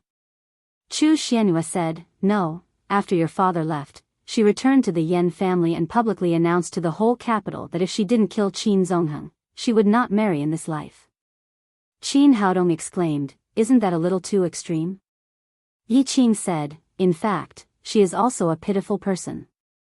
It was pitiful enough for her to have an arranged marriage, but in the end, the other party ran away from the marriage. It's normal for her to be emotionally stimulated. Qin Haodong he suddenly thought of a question and asked, What's Yan Feifei's cultivation now? Yi Qing said, She's at the 9th level of the supreme power realm. She can be said to be the top master among the aristocratic families in the capital. Qin Haodong was shocked. Before he could see his father, there was already such a strong enemy at the 9th level of the supreme power realm. How could he live? He licked his dry lips and asked, Isn't it said that every aristocratic family in the capital has 2 9th-level supreme power realm masters? Why is Yan Feifei the top master? Chu Xianyue said, In fact, the 9th level of the supreme power realm has only appeared in the past few years. Decades ago, after the great calamity in Huaxia, the masters of all the families were killed or injured. When I fell in love with your father 20 years ago, there were not many supreme power masters in each family, and there was not a single one above the 7th level. Later, Huaxia was peaceful and there were not many wars, so there were many masters in each family. Yan Feifei, as the peerless genius of the Yan family, was the first to reach the 9th level of the supreme power realm. There is also a gap between the 9th level masters. Although there are 9th level masters in other families, they are still a little worse than Yan Feifei. Therefore, she is called the top master in the capital and is also known as the most promising existence to reach the saint realm. Qin Haodong said, "She's so powerful. She is only 36 years old this year, but she has reached the peak of the 9th level of the supreme power realm. She is indeed a genius in martial arts." Yi Qing said, "Because of this, I can't let you and my sister meet each other secretly in the name of curing the disease. If that crazy woman knows that Qin Zongheng's son is still alive, I don't know what crazy things she will do. Moreover, with her skills, no one can stop her." Chu Xianyue said, "Son, you must keep your identity a secret in the future. Don't let others know. Our enemy is not only Yan Feifei, but also the Chu family. Father believes in the old Taoists' words and believes in the nonsense of the land of fairies. If he knows that you are still alive, he will definitely send masters to kill you." "I know, Mom." Qin Haodong said, "Yan Feifei is already so powerful. If my father was still alive, would he have reached the 9th level of the supreme power realm? Or more accurately, he has already entered the saint realm." Chu Xianyue sighed and said, "Your father thought that you were killed by the Chu family, so he ran away from home angrily. I don't know whether he is dead or alive these years. There is only one way to get him back, and that is to spread the news of your existence. Unfortunately, I'm afraid that before your father can find us, our enemies will have already come to kill us, so we can't do this." Seeing his mother's sad look, Qin Haodong said, "Mom, don't worry. Give me some time. I will return to the capital in 3 years at most. At that time, our family of 3 will be reunited." Seeing that her son was so ambitious, Chu Xianyue said happily, "Son, I have been waiting for so many years. Don't worry, as long as you are safe." Qin Haodong nodded and then said to Yi Qing, "Sister, should thank you. If it weren't for you, I wouldn't have been able to meet my mother." Chu Xianyue said, "Wait, what did you call Shao Qing?" Qin Haodong said, "Sister." Chu Xianyue said reproachfully, "You child, how can you do this? Shao Qing calls me sister. You should call her aunt." Before Qin Haodong could speak, Yi Qing quickly said, "No, no, that will make me look old. You didn't agree to me calling you mother. I can't agree to Haodong calling me aunt. Just call me sister." Chu Xianyue said, "Haodong calls you sister and you call me sister. Isn't the seniority a bit messy?" Yi Qing said with a smile, "It doesn't matter. We can call each other. Anyway, I can't let Haodong call me aunt. Otherwise, the seniority will be messed up. I still want to support him in the future." Chu Xianyue said, "How dare you? You can't do anything to my son. You are an old cow eating young grass. An old cow is still a cow, and young grass is also grass. It doesn't matter. I just want to eat. Haodong doesn't think I'm old, so you can't either." Then she turned around and said to Qin Haodong, "Do you think I'm old?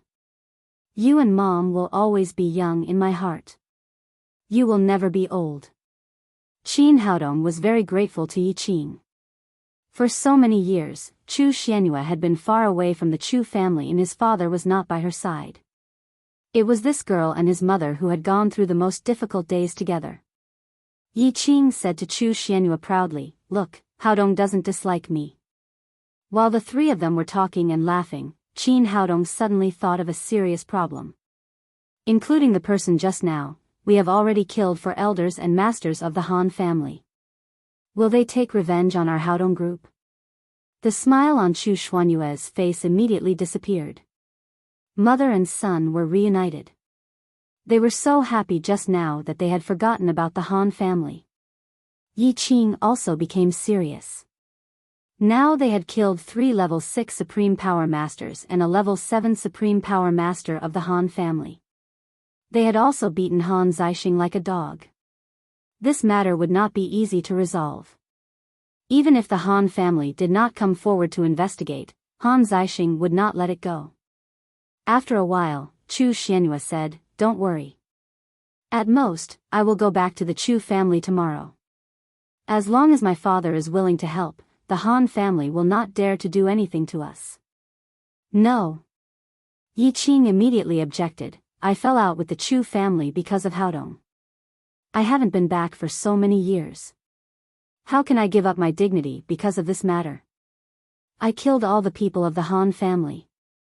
If they come to punish me, I will bear the responsibility alone. Don't say any more.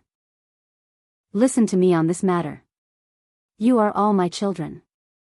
As long as I am here, I can't let outsiders bully you."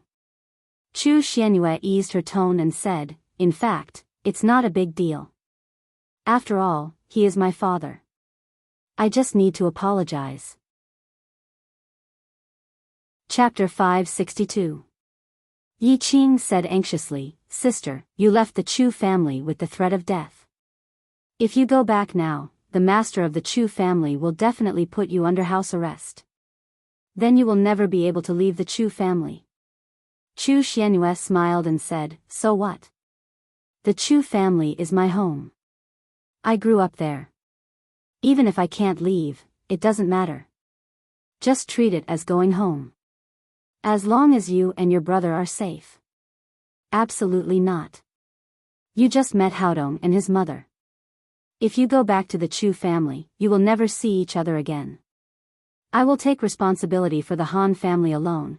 Qin Haodong was moved when he saw the two of them fighting to sacrifice themselves to shelter the family from the wind and rain. This was sincere family love. However, with him, Emperor Greenwood, how could he let the two women rush ahead? He said, "Mom, sister, you don't have to fight. Maybe this matter is not as bad as you think.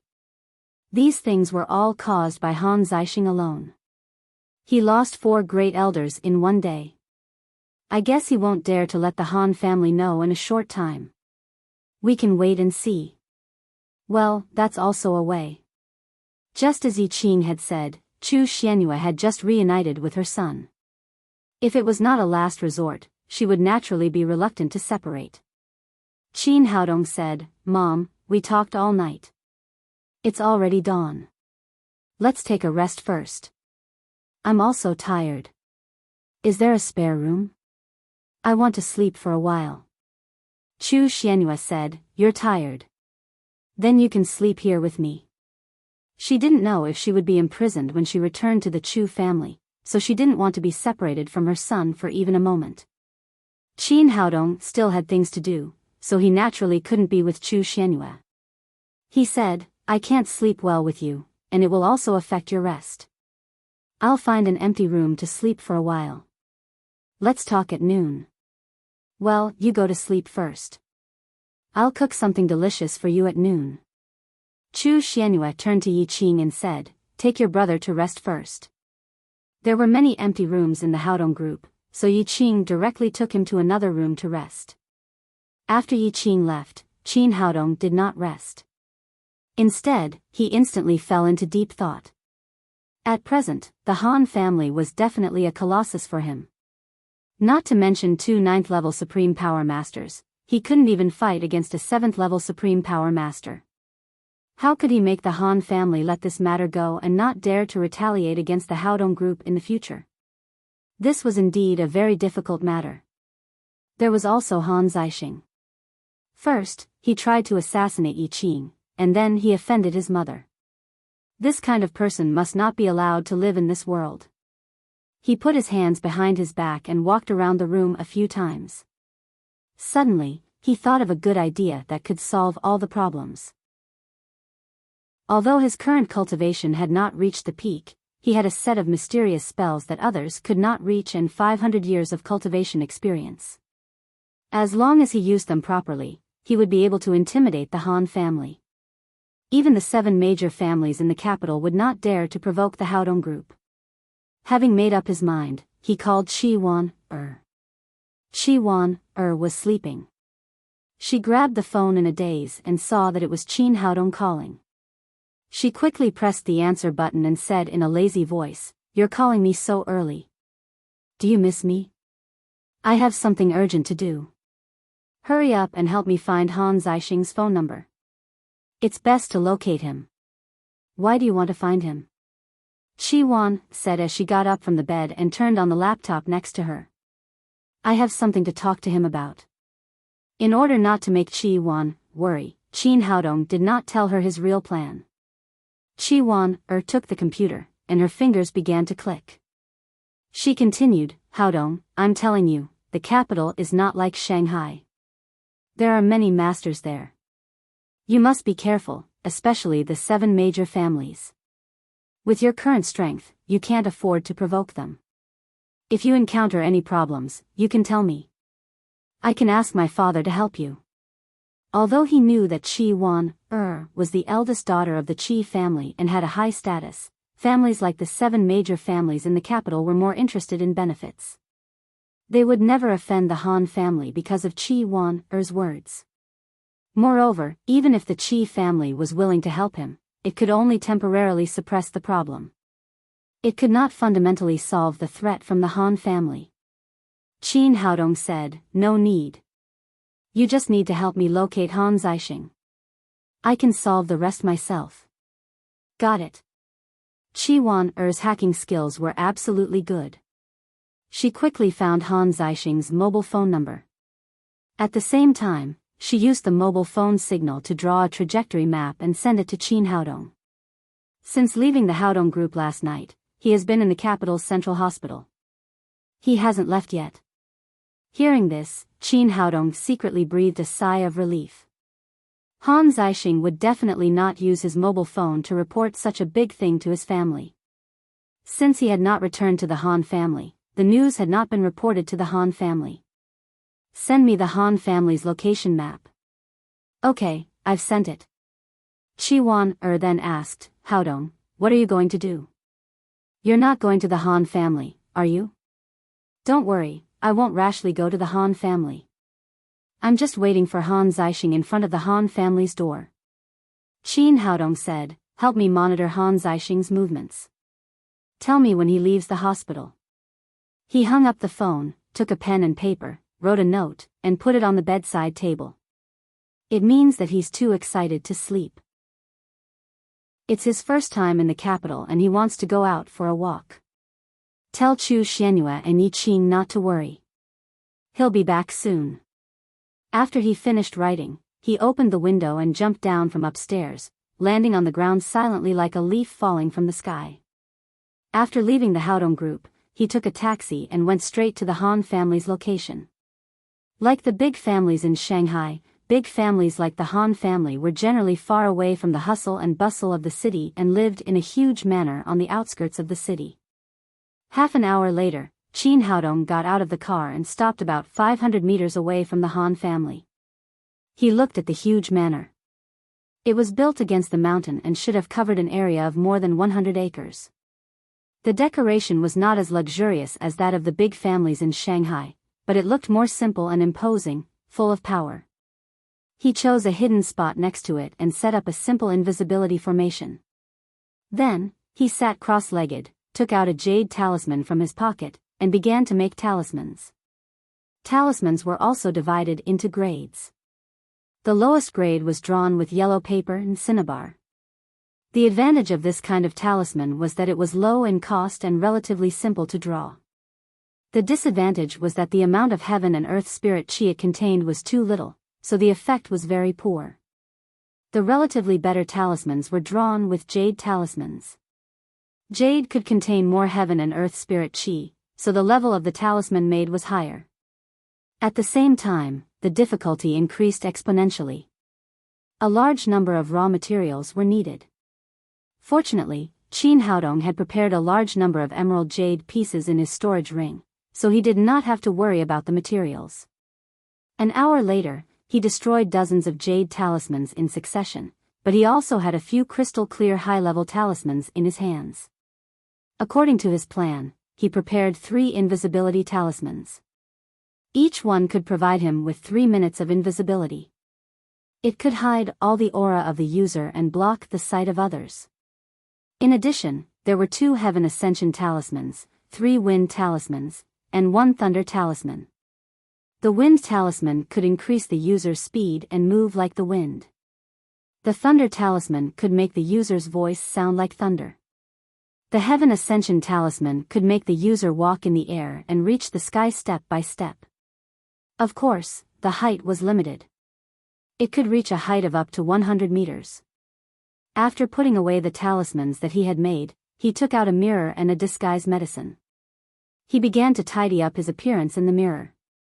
5 minutes later, a middle-aged man about 40 years old appeared in the mirror.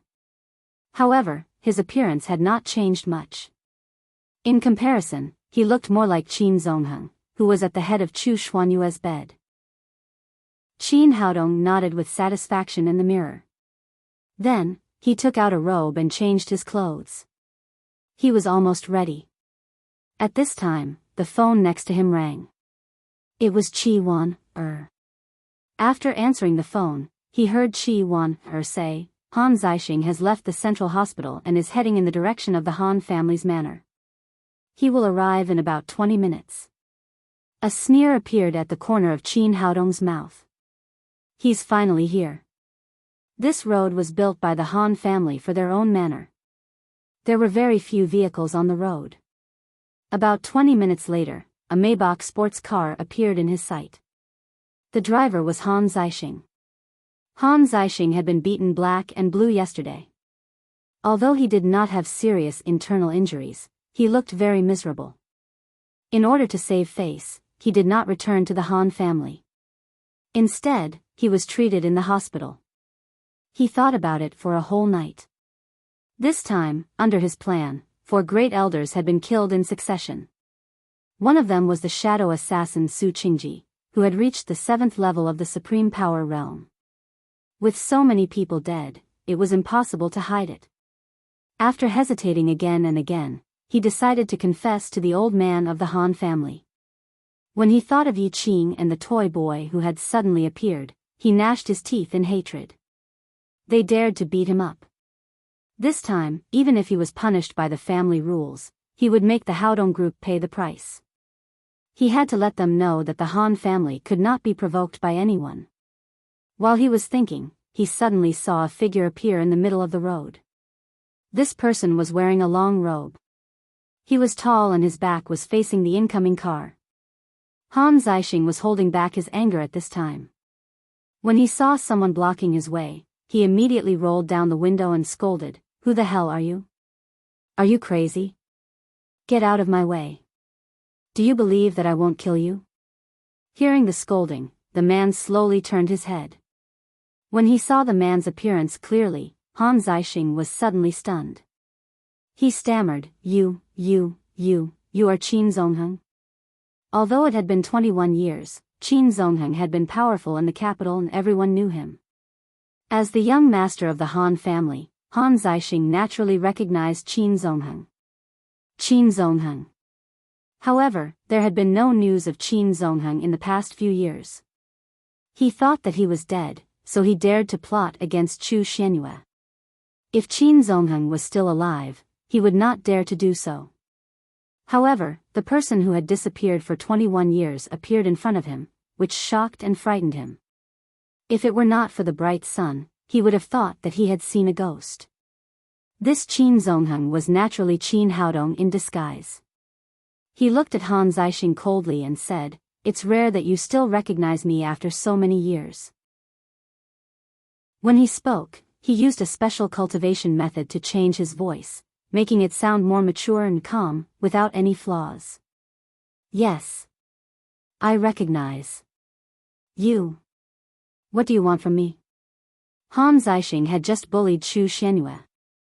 Although he did not succeed, if Qin Zongheng knew about it, he would definitely kill him. It was because of his guilty conscience that he was extremely nervous when he spoke. Qin Haodong's expression turned cold and he shouted sternly, "Han Zixing, don't you know that Chu Xuanyue is my woman?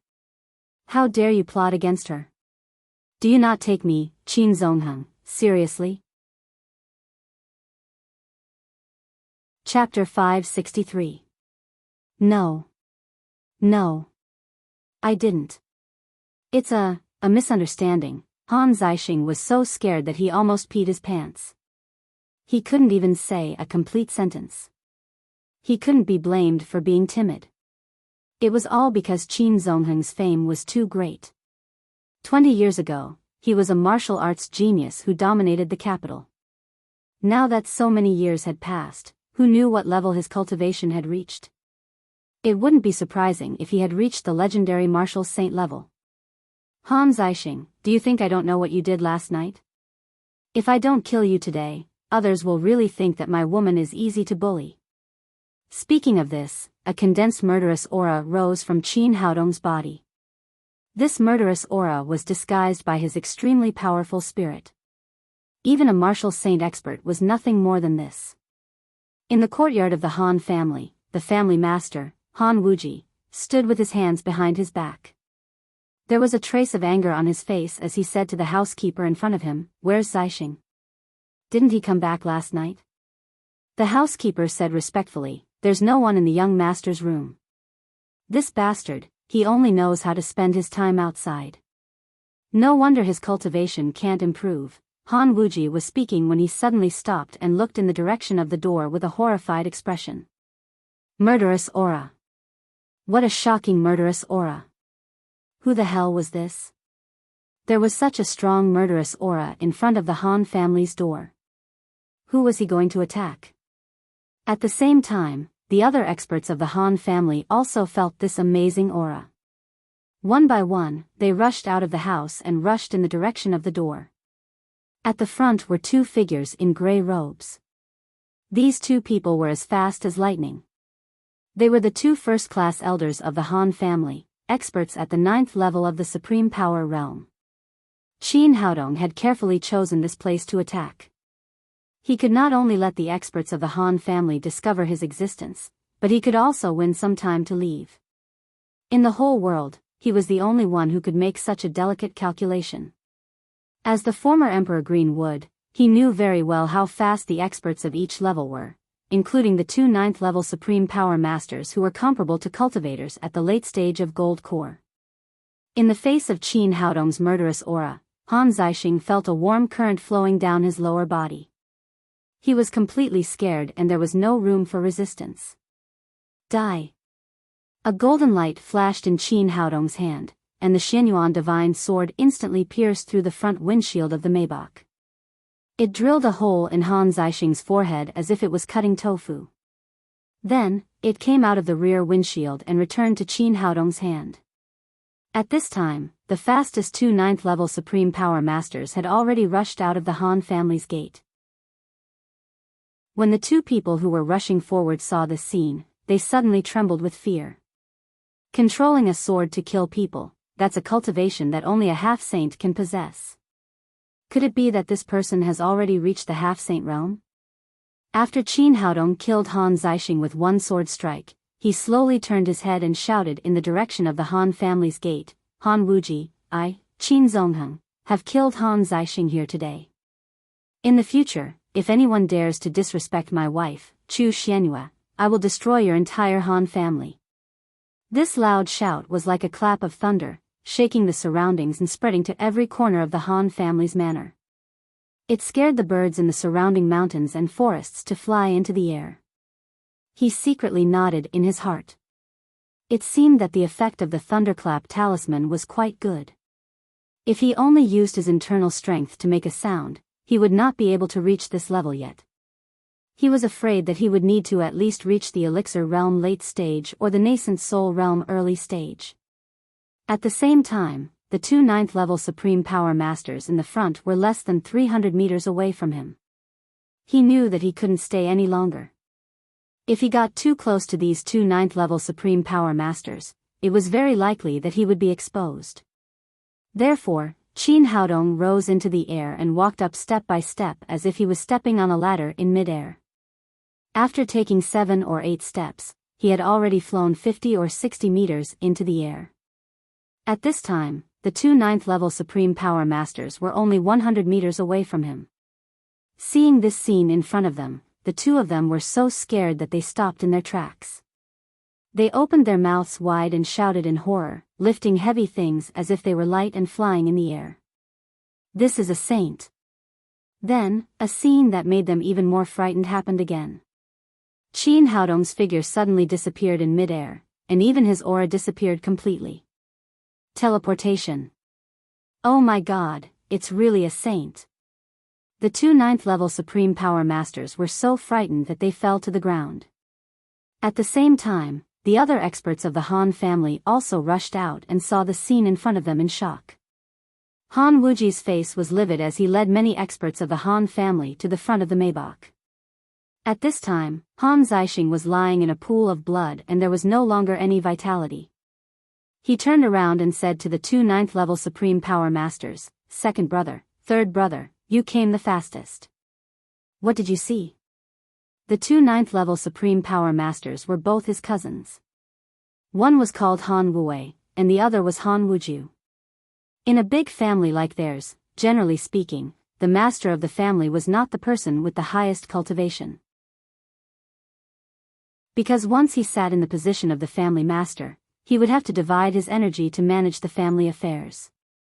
He could not concentrate on martial arts like the elders, so his cultivation would naturally be greatly affected, unless he was a martial arts genius like Qin Zongheng. At this time, Han Wuju still had a frightened expression on his face as he said, "Qin Zongheng. It's Qin Zongheng from the Qin family. I didn't expect him to have reached the Saint Realm." When he said this, everyone present was extremely shocked. Qin Zongheng had disappeared for 21 years and they didn't expect him to reappear in the capital. Han Wuji asked with a gloomy expression, "Second brother, are you sure this person is Qin Zongheng?" Han Wuju nodded and said, "I can't be wrong. I was defeated by him in 3 moves. I always remember this great humiliation and practiced hard. I originally thought that after reaching the 9th level of the Supreme Power Realm, the gap between us should have narrowed. I didn't expect it. I really didn't expect it. He has actually broken through to the Saint Realm." In the past, the Qin family called him a rare martial arts genius.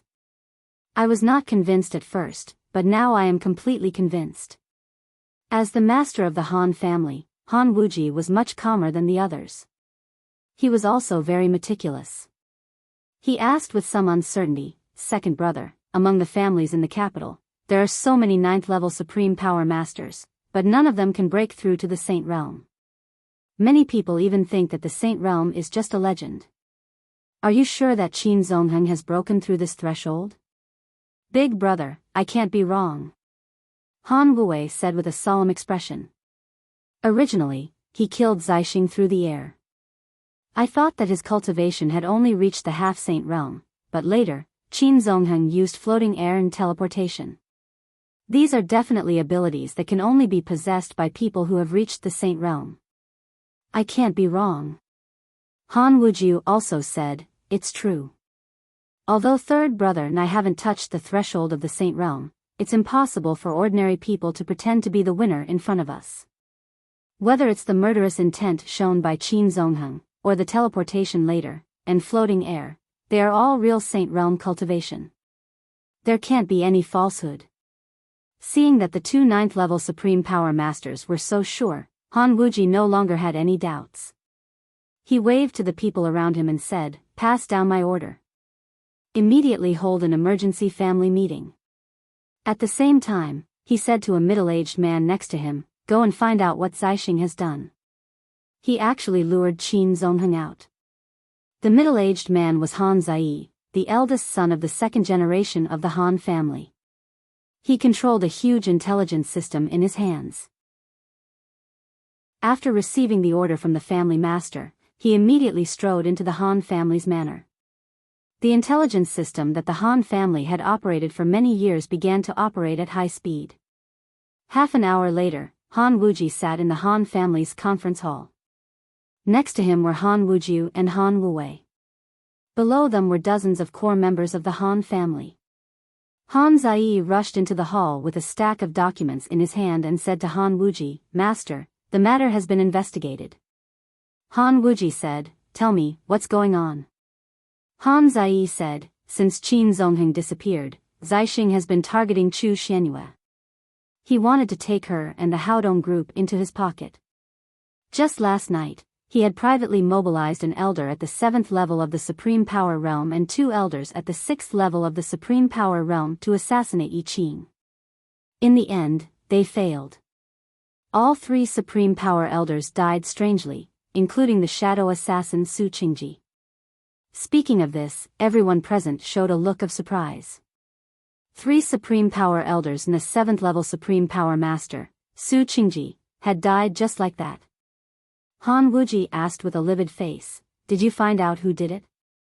Was it Qin Zongheng?" Han Zai said, "Time is running out. We haven't found out yet." Han Wuji knew that assassinating Yi Qing was not enough to anger Qin Zongheng. He said, "Go on." Han Zai said, after sending someone to assassinate Yi Qing, Zixing took Zhang Jingsheng, a 6th level Supreme Power Master, to the Haodong group. First, he asked Zhang Jingsheng to pretend to be a doctor and treat Chu Xianyue. Then, he tried to molest her.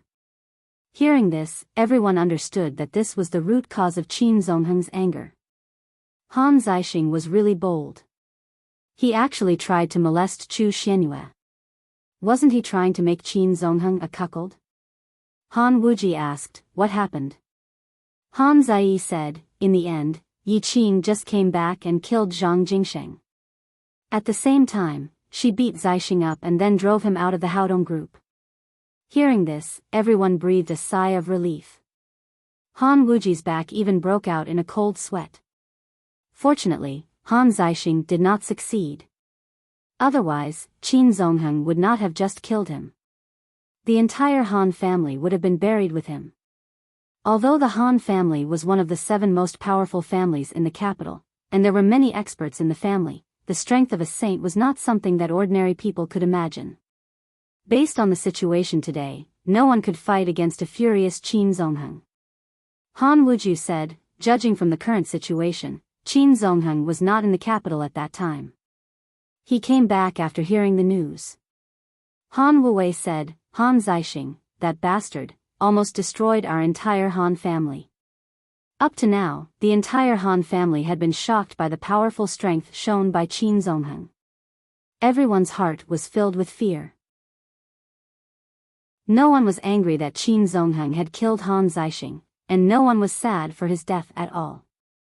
Han Wuju said, "Big brother, what do you think our Han family should do next?" Han Wuji said, "Pass down my family master's order. Before our Han family has a saint-level master, no one is allowed to provoke the Haodong group. No one is allowed to have any ideas about Chu Xianyue. Otherwise, they will be killed without mercy. We will obey the family master's order." No one present objected to this order. They even breathed a long sigh of relief. Many people were afraid that Han Wuji would retaliate against the Haodong group. At that time, they would all become cannon fodder under Qin Zongheng's sword. Qin Haodong did not know about this, nor did he know how much shock he had brought to the Han family. After using the invisibility talisman, he quickly crushed a wind talisman and turned into a meteor as he fled into the distance.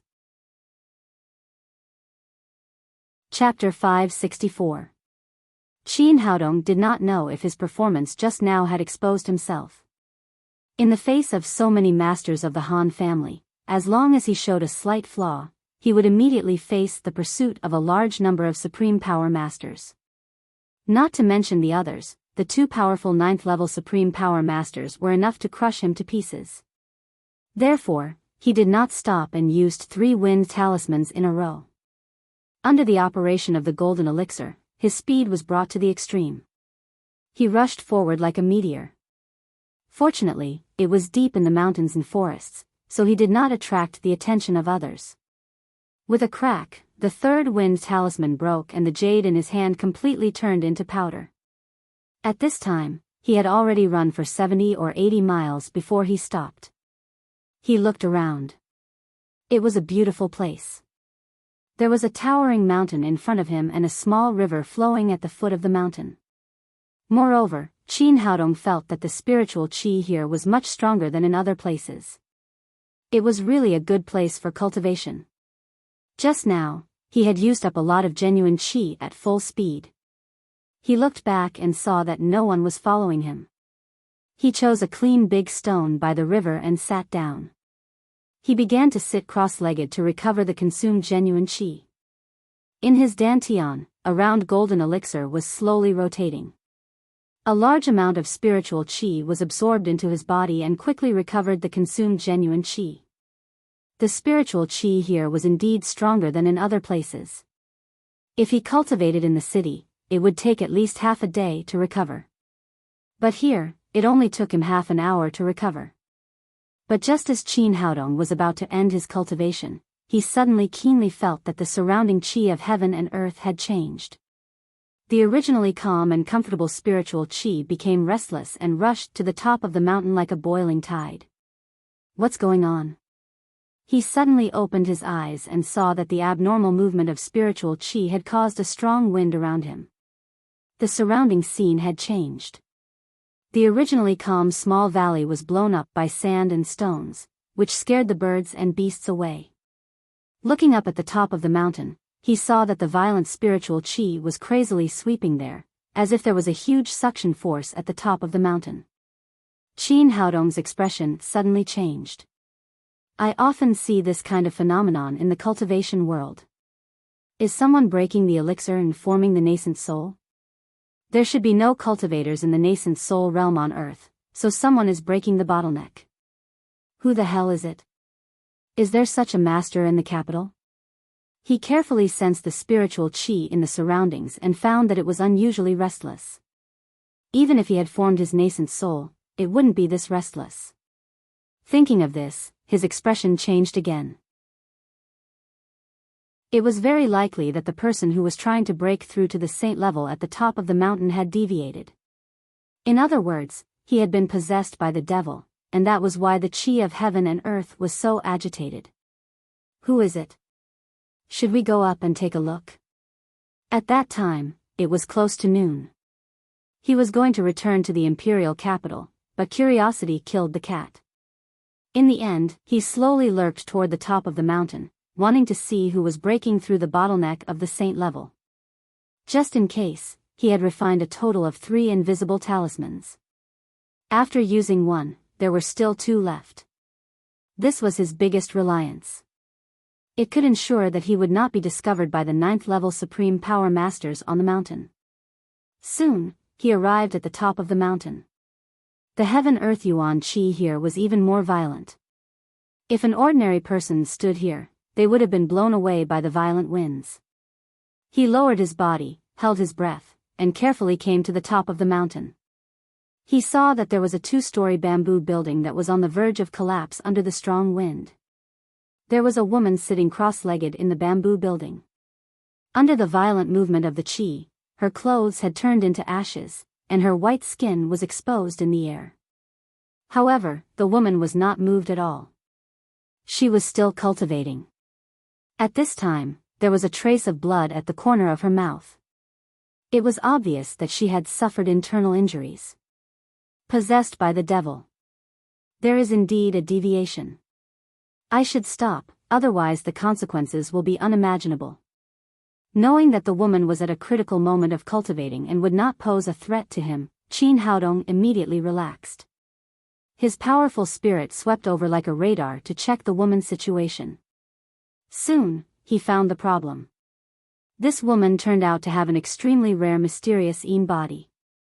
No wonder she could break through the bottleneck of the saint level at such a young age. Women with mysterious Yin body were generally martial arts geniuses. They made rapid progress in cultivation, far surpassing ordinary people. However, there was also a shortcoming of the mysterious Yin body, which was that it had extremely high requirements for cultivation methods. It had to be an extreme Yin attribute cultivation method. However, this woman cultivated a cultivation method that emphasized the balance of Yin and Yang. This situation was not obvious at the beginning, but as the cultivation deepened, the drawbacks became more and more prominent. It would make people's physique cold and have a strange personality. It was already commendable that this woman cultivated to the peak of the 9th level of the supreme power realm with the mysterious Een body, but it was impossible for her to break through the bottleneck of the saint level. It was a pity that only he, the Emperor Greenwood, who had 500 years of experience, understood this truth. There were probably only a few people on Earth who understood it. Obviously, this woman did not understand it. The most terrible thing was that this woman was still a virgin. A mysterious Een body that had not yet released her primordial Een was simply courting death by relying on the balance of Yin and Yang to break through the bottleneck of the saint level. When the Yang Qi was not enough to balance the Yin Qi, it would inevitably cause the Yin Qi to backfire. If it was light, the person would become disabled, and if it was heavy, they would die. At this moment, the woman suddenly spat out a large mouthful of blood. After the blood fell on the ground, it quickly turned into dark red ice, which showed how cold the body was. However, this woman was extremely persistent.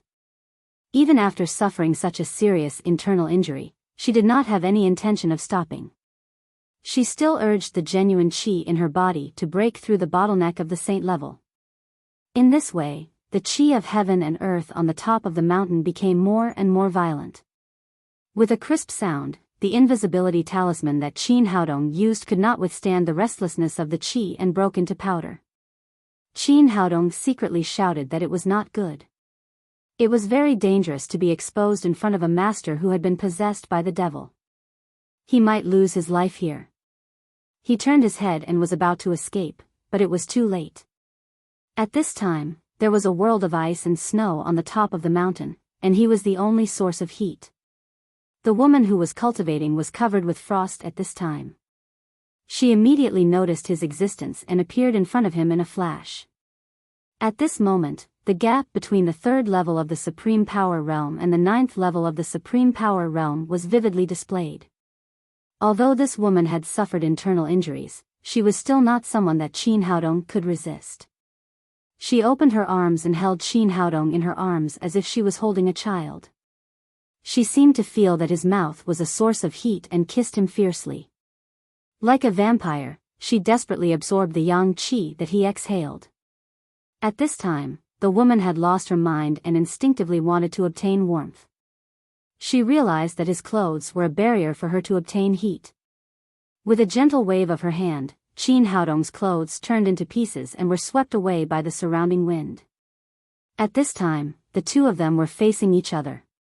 The woman held Qin Haodong tightly in her arms and desperately pressed herself against Qin Haodong's body. The cold qi emitted from her body almost froze him. What should I do? Qin Haodong was completely confused. He could not beat her, nor could he run away. He could only passively be kissed like this. Although the woman in front of him was a great beauty, she was also a deadly ice beauty. The mysterious Een qi emitted from her body was too strong. If he was not careful, he would be frozen into an ice cube. He hurriedly urged the greenwood genuine qi in his body to resist the cold qi that was constantly invading his meridians. Soon, the woman was not satisfied with kissing. Maybe it was out of instinct, she knew where the root of yang qi was.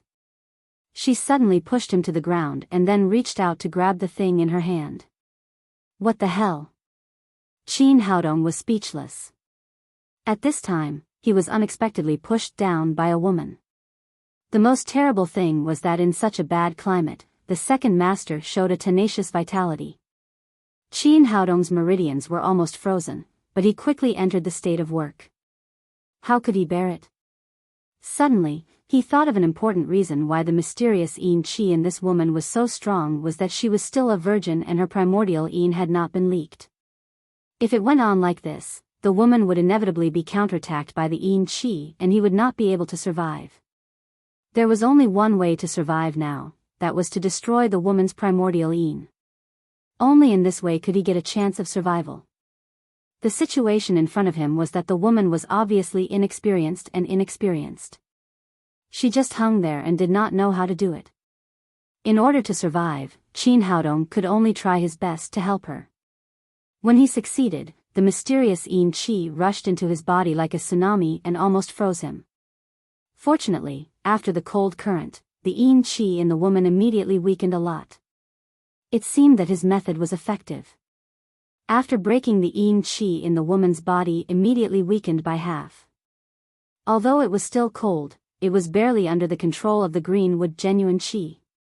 The woman seemed to feel much better. She held him tightly and no longer made other movements. However, her eyes were still confused and her mind was not sober.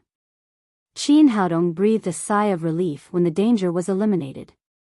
But it was not a solution to go on like this.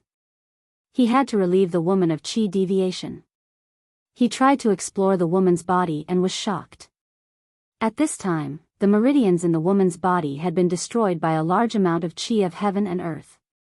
If he could not find a way to help her repair her meridians, she would be a useless person even if she could save her life. Anyway, this woman had become one with him. It was destiny.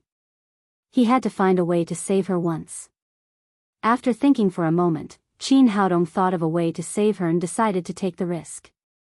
He ran the double cultivation method, but this time it was not to pass on the power, but to help the woman repair her damaged meridians through the greenwood genuine qi. He first injected the genuine qi into the woman's dantian. The greenwood genuine qi had a miraculous effect in healing. Soon, the woman's damaged dantian was repaired. Then he guided the woman's genuine qi to slowly expand to the outside meridians. Since he wanted to help this woman, he decided to help her to the end. When he was in the cultivation world, he had obtained a xianin formula, which was especially suitable for people with yin properties to cultivate. Therefore, Qin Haodong directly changed the woman's route and created a meridian circulation in her body according to the route of the xianin formula. It turned out that this method was effective.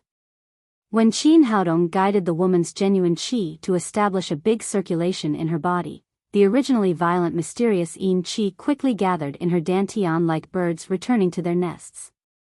Although the route had been changed, the purity and quantity of the genuine qi had not changed. She was still at the 9th level of the supreme power realm. With the genuine qi as a guarantee, the speed of recovery was several times faster. It's done. Qin Haodong was finally relieved. If she had not met him today, even if this woman did not die, she would be a useless person and would never be able to cultivate again. But now it was a blessing in disguise. Not only did she save her life, but her cultivation of the 9th level of the supreme power realm was not damaged. The most important thing was that she had obtained a superior cultivation method that was suitable for her physique. As long as she took care of her injuries and cultivated for a period of time, it would not be difficult for her to break through to the saint realm. Chapter 565. The woman's genuine qi stabilized and the spiritual qi on the top of the mountain slowly returned to normal. The storm slowly disappeared and everything returned to normal. She seemed to realize that the danger had passed and that she had overdrawn too much qi in the qi deviation, so she lay on the ground and fell asleep.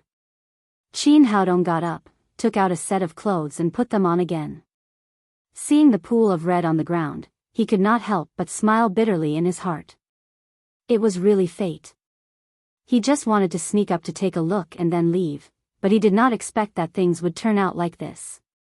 He was actually pushed down by someone. He looked at the woman who was sleeping soundly. She was indeed a beauty. She was born with an extremely beautiful face, and because she practiced martial arts all year round, there was not a trace of excess fat on her body. Her curves were so perfect that there was not a single flaw. He looked around and found that the bamboo building where the woman had lived had been razed to the ground by the storm. All kinds of furniture and utensils inside had been blown down the mountain, and only a blanket was hanging on the treetop next to it. He raised his hand and the Xian Yuan sword shot out like lightning and cut off the branch. Then he caught the blanket that had fallen and gently covered the woman's body. He had very complicated feelings about this woman. They had gotten married by chance and he had tried his best to save the woman's life. But the world was changeable. No one knew what this woman was thinking. What if she killed him for taking her chastity out of anger when she woke up? In the face of a 9th-level Supreme Power Master, he did not even have a chance to resist. In order to avoid danger, he had to leave, but the woman was in a coma and he could not leave too early. Otherwise, it would be troublesome if she met bad people. He chose a clean big stone and sat down, paying attention to the woman in front of him. As long as she showed signs of waking up, he would leave immediately. As time passed, the woman might have consumed too much energy. She was still in a coma and did not show any signs of waking up. Qin Haodong looked at the time and found that it was already past noon. Chu Xianyue and Yi Qing must be anxiously looking for him. He took out his mobile phone and wanted to make a call, but found that there was no signal here. He had no choice but to put away his mobile phone, take out a pen and paper from the storage ring, and write down the whole set of the Xianin formula. Finally, he indicated the reason why the woman had failed to reach the Saint Realm. He told her that she had to give up the previous cultivation method and practice the Xianin formula again. After that, he left behind 10 energy-gathering pills and wrote down the instructions for women to consume during cultivation. He believed that it wouldn't be long before China would have another saint. After thinking about it, he felt that something was missing. Suddenly, he remembered that the woman had no clothes to wear, so he took out a change of clothes from the storage ring and put it beside her. Otherwise, this woman would be the first level 9 Supreme Power Master to go down the mountain naked. Seeing everything he had prepared for the woman in front of him, Qin Haodong admired himself a little. Although they had only had sex once on the top of a mountain, he could be so considerate for this woman. He was really a model of a good man. Thinking of this, he was a little infatuated with himself. He directly signed off on that piece of paper as a considerate and good man. After he was done, the woman was still unconscious. Seeing that the sun was about to set, he paced anxiously on the top of the mountain. Strange, why is the spirit qi here countless times denser than at the foot of the mountain? Qin Haodong had the powerful spirit of a cultivator in the tribulation stage, so he was extremely sensitive to spirit qi. He found that the closer he got to the west side of the mountain, the denser the spirit qi was, as if all the spirit qi here came from here. He slowly walked over there. Relying on the senses of his spirit, he finally found that the source of the spirit qi turned out to be a huge rock. He checked it carefully and found that it was a very ordinary stone. There was nothing special about it. Suddenly, he heard a faint sound of water. It seemed to be under the stone. So it's hidden here. After checking it, Qin Haodong was sure that the strange thing was under the rock. He used all his strength to push the rock, which weighed thousands of kilograms, aside, revealing a clear spring with rich spirit qi. Spirit spring. It's actually a spirit spring. Heavens, earth, good people really have good karma. Qin Haodong jumped up with excitement. He had never dreamed that he would encounter a spirit spring. In this era of spirit qi, spirit spring was much more precious than spirit stones. Although spirit stones had spirit qi, they could only be used for cultivation. Spirit spring was different. It could be used as medicine, and the effect of elixirs made with spirit spring could be increased by more than 10 times. Since he had seen the strength of the 7 great families in the capital, he felt that the strength of the people around him was too low. He had to at least improve them to the supreme power realm. Originally, relying on the elixirs he refined, he could achieve this goal in 2 or 3 years, but he still felt that it was too slow. Now the spirit spring gave him a chance to speed up. When he went back, he would use the spirit spring as medicine to refine the enhanced versions of the spirit culturing elixir and the energy restoring elixir. It would definitely make the cultivation of the people in the Daddy Security Company soar. Although she had not been with Qin Haodong for a long time, she felt that her brother was calm and not the kind of person who was impulsive. Chu Xianyue choked and said, "Then where do you think he can go in broad daylight? He must be in danger." This. Sister, don't worry. Maybe he will come back soon. No, I can't wait any longer. Haodong must have gone to get even with Han Zixing. I must find a way to save him. Chu Xianyue said as she put on her clothes and said to Yi Qing, I will go to the Chu family now and beg my father. If he can't come back, the Haodong group will be handed over to you and your brother. You are the elder sister, so you must take good care of Haodong. Yi Qing grabbed her arm and cried, Sister, you can't go. Chu Xianyue said with a determined face, Xiao Qing, don't stop me. I will save Haodong even if I have to risk my life. At this moment, Xiao Qing's phone rang. She glanced at the caller ID and quickly cried, Sister, don't leave in a hurry. The person I sent to the Han family to inquire about the news is calling. As she spoke, she pressed the answer button. After listening to a few words, her expression suddenly changed. Chu Xuanyue's heart suddenly jumped and she asked anxiously, Xiao Qing, what's wrong? Is there any news of Haodong? Did something happen to him? Yi Qing said, Sister, don't worry. There's no news from Haodong yet. He didn't go to the Han family, but something big happened there. What is it? Hearing that it had nothing to do with Qin Haodong, Chu Xuanyue's heart immediately relaxed. What she was most concerned about now was her son's safety. Yi Qing said, Han Zixing is dead. What? Han Zixing is dead? Who killed him? Chu Xuanyue's nerves tightened again. This news was enough to shock her. Who dared to attack the Han family in the capital?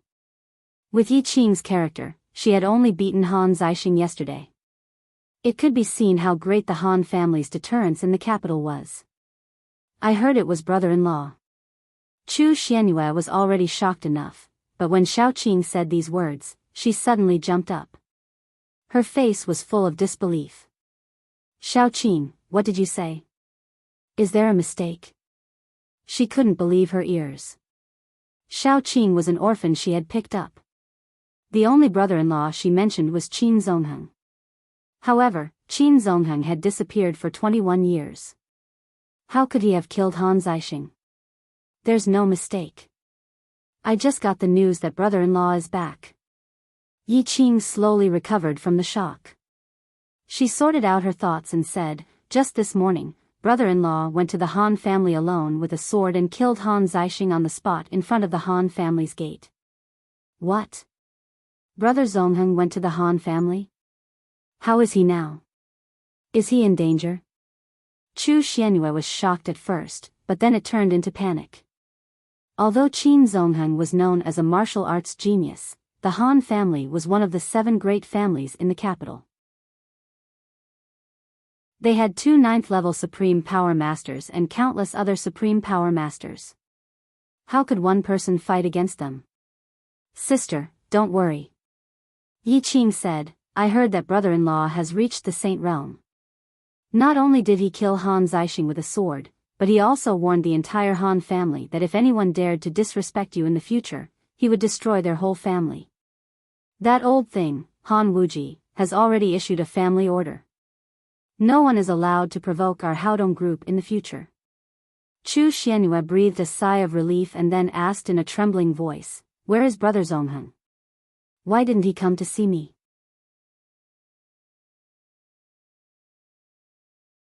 Chapter 566. Yi Qing's expression froze and she said with some embarrassment, I heard that after killing Han Zixing, brother-in-law flew away. As for why he didn't come to see you, maybe he has something else to do or something that's difficult to say. I know. Brother Zongheng must still be blaming me for losing my son. Chu Xianyue began to cry as she spoke. Yi Qing quickly tried to persuade her, but it didn't work. The more Chu Xianyue cried, the sadder she became. Mom, sister, I'm back. At this moment, Qin Haodong rushed in from outside. After seeing him, Chu Xianyue grabbed his arm and cried, Son, do you know? Your father is back, but he blamed me for losing you and didn't come to see me. Qin Haodong was speechless. He didn't expect that the fake Qin Zongheng he had created would not be able to deter the 7 great families. He didn't even know if it would cause such a sequelae. He quickly comforted her, then don't cry. Tell me what's going on. Chu Xianyue stopped crying. While sobbing, she told him what Yi Qing had said. Finally, she said, "Your father killed Han Zixing, but he didn't come to see us. If he came, our family of 3 could be reunited, but he didn't come." From this, Qin Haodong heard a lot of information. It seemed that his plan had worked well. At least for now, it had deterred the Han family. He comforted her, "Mom, don't be sad. There must be other reasons why my father didn't come back. Maybe he doesn't want the Qin family to see him, or maybe he doesn't want to face the Chu family. He will come back when he thinks it through." Yi Qing also persuaded, "Sister, this is actually a good thing. You have been worried about brother-in-law's safety all these years. Now, not only is he fine, but he has also reached the Saint Realm. You don't have to worry about him from morning to night." Qin Haodong said again, "Mom, think about it this way. Dad was willing to kill Han Zixing for you because he has you in his heart. As for why he didn't come back, there must be something that's hard to say. Maybe he will come back after a while." Hearing this, Chu Xuanyue's mood became much better. She wiped her tears, grabbed Qin Haodong's ear and said, "You brat, where have you been all day? Your sister and I haven't even had lunch yet." "Ouch, ouch. Mom, spare me." Qin Haodong quickly cooperated and begged for mercy. In fact, Chu Xianyue cared about her son, so she did not use much strength. Yi Qing asked, "Tell me quickly, where did you go? Mom was so worried. She thought you were captured by the Han family." On the way back, Qin Haodong had already thought of an excuse. He said, "I've never been to the capital, so I just want to walk around. Later, I took a taxi, and the driver told me that the scenery outside was better, so he took me to a mountain on the west side of the imperial capital. The scenery there was really good, but unfortunately, I got lost, and there was no signal on my phone. It took me a long time to get out." Seeing that he came back unscathed, Chu Xianyue and Yi Qing were not too suspicious. Yi Qing complained, "You brat, why didn't you call me if you wanted to go out to play? I'm very familiar with the capital. Sister Xianyue was worried about you. If you hadn't come back, she would have gone back to the Chu family for help. Just this once, I won't dare to do it again." Qin Haodong quickly apologized. If his mother went back to the Chu family because of him, he would be in big trouble. However, he could not blame others. Who asked him to meet a 9th-level Supreme Power Master who was breaking through the bottleneck of the Saint Realm? Chu Xianyue also said, "Brat, I'll let you go this time. If you do it again, I'll twist your ears off." No, I won't dare to do it again." Qin Haodong said with a smile, "Mom, you haven't eaten yet, right? Hurry up and eat." "I'm starving." "You're starving, you brat." Chu Xianyue glared at him lovingly, and then took out the food from the insulated box one by one. The 3 of them sat down and ate together. After dinner, Qin Haodong secretly pulled Yi Qing aside and asked, "Sister, let me ask you something. What's the name of the mountain on the west side of the capital? There's a small river at the foot of the mountain. The scenery is so beautiful." Yi Qing said, "According to the direction you described, it should be Shenbao Mountain. It's said that immortals once lived there. Not only is the scenery beautiful, but the air is also fresh." "Oh." Qin Haodong nodded and asked, "Which 9th-level Supreme Power Master in our capital is a woman? Or a very young and beautiful one? Why are you asking this? Do you want to take advantage of her?" Qin Haodong said, No, I'm just asking casually. I'm curious." Yi Qing said, "You don't have to be curious. If you meet a young and beautiful 9th-level Supreme Power Master one day, you'll run as far as you can." "Why?" Qin Haodong asked in confusion. "Because the only female 9th-level Supreme Power Master in the capital is Yan Feifei, and she's very well maintained. She looks like a young girl and you can't tell that she's a woman in her 30s at all. Ever since brother-in-law ran away from the marriage, this woman's temperament has changed greatly. There's no reason at all." She keeps shouting that she wants to improve her cultivation and take revenge on brother-in-law. If she knew that you're brother-in-law's son, she would probably cut you off on the spot. Hearing Yi Qing's words, Qin Haodong's face was full of horror. He felt his legs go soft and he plopped down on the sofa behind him. What the hell is going on? The woman whose father ran away from the marriage actually went to the top of the mountain with me. It's too melodramatic. Fortunately, I didn't foolishly stay and ask her name. Otherwise, this woman would go berserk when she saw my appearance. It would be a light punishment if I was sent to the palace to be a eunuch. Maybe I would be chopped into pieces on the spot. Only then did Yi Qing notice his abnormality. She asked, "Little brother, what's wrong with you?" No, nothing. I'm just a little scared." Qin Haodong was still hesitating about whether he should tell Yi Qing about what had happened this afternoon. Now it seemed that he couldn't say it even if he was beaten to death. It would be best if he let it rot in his stomach. He would never see Yan Feifei again in this life. "Look at your courage. You're actually so scared." Yi Qing said, "In fact, you don't have to worry too much. Although Yan Feifei is crazy, she usually doesn't live in the capital these years. Instead, she usually cultivates on Shenbao Mountain. Usually, you won't see her even once in a few years." Speaking of this, she suddenly realized something and said to Qin Haodong, "By the way, you also went to Shenbao Mountain today. Did you meet Yan Feifei?" Qin Haodong quickly waved his hand and said, "No, I really didn't. I didn't see anyone." Yi Qing's words once again confirmed that the woman he met on Shenbao Mountain was undoubtedly Yan Feifei, which made him want to vomit blood. "I guess not. If you met Yan Feifei, you wouldn't have been able to come back alive." Yi Qing did not doubt Qin Haodong's words. She continued, "In the future, you should work hard to cultivate.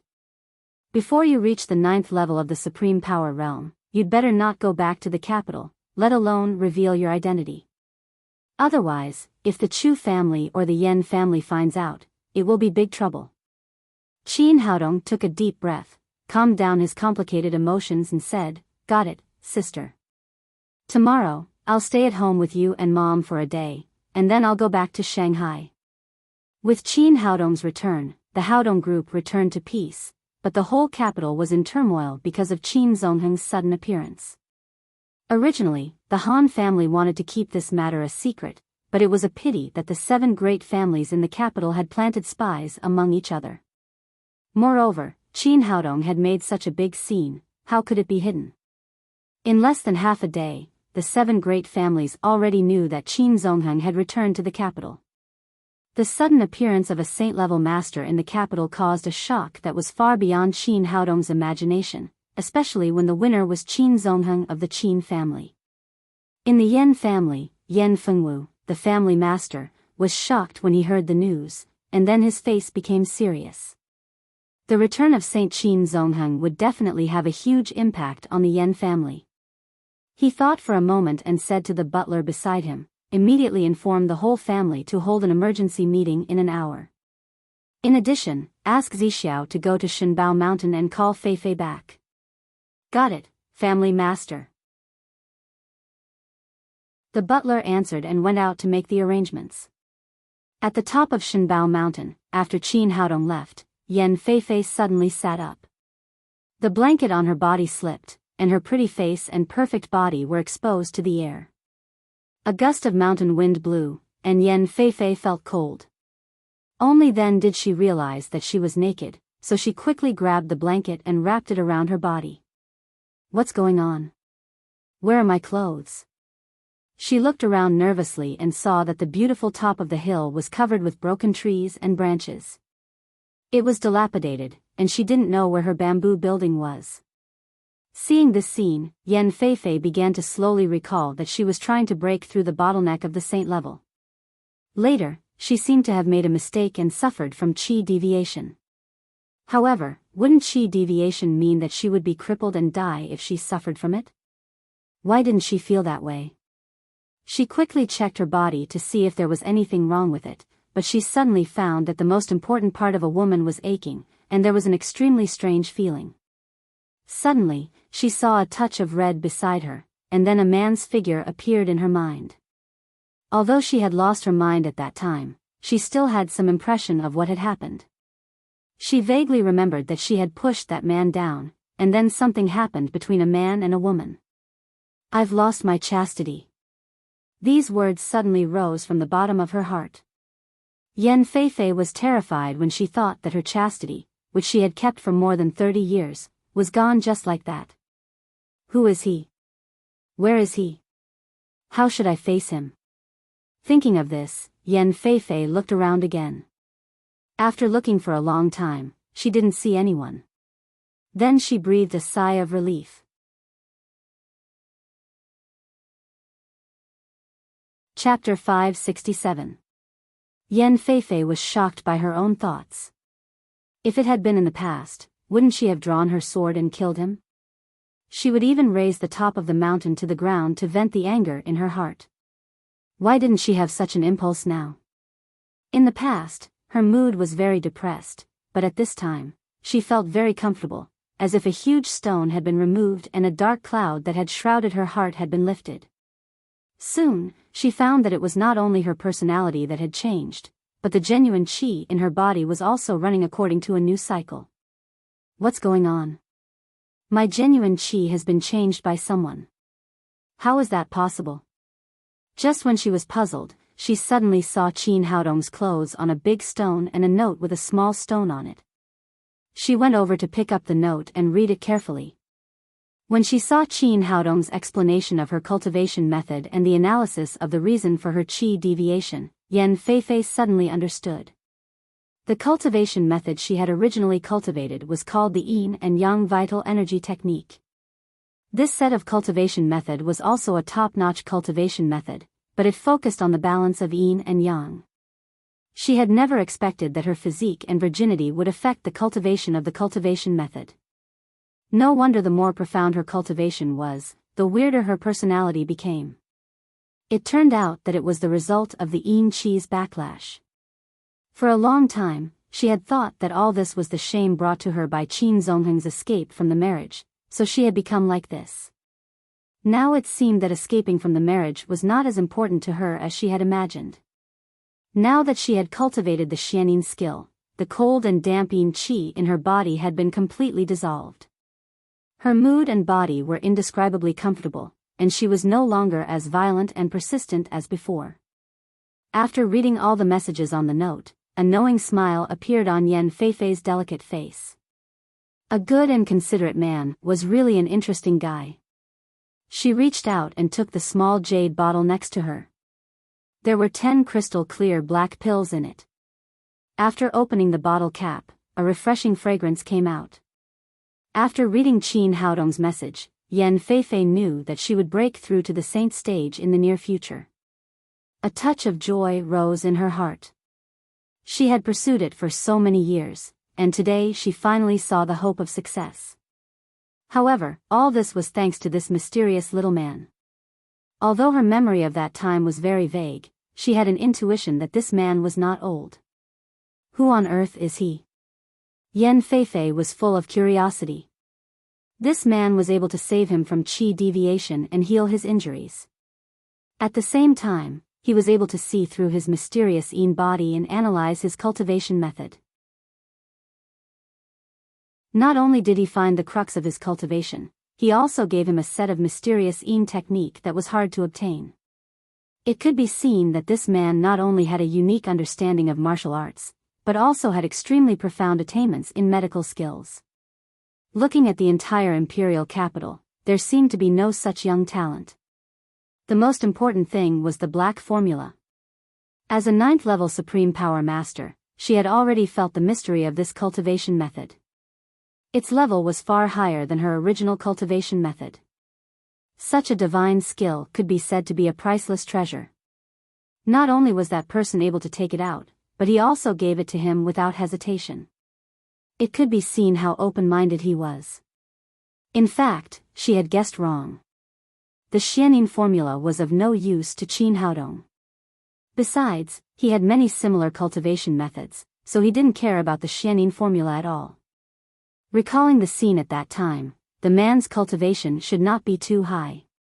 It was about the third or fourth level of the supreme power realm. Otherwise, he would not have been pushed down by her so easily. Thinking of this, a shy blush appeared on Yan Feifei's cheeks. After living for 36 years, she had finally become a woman today.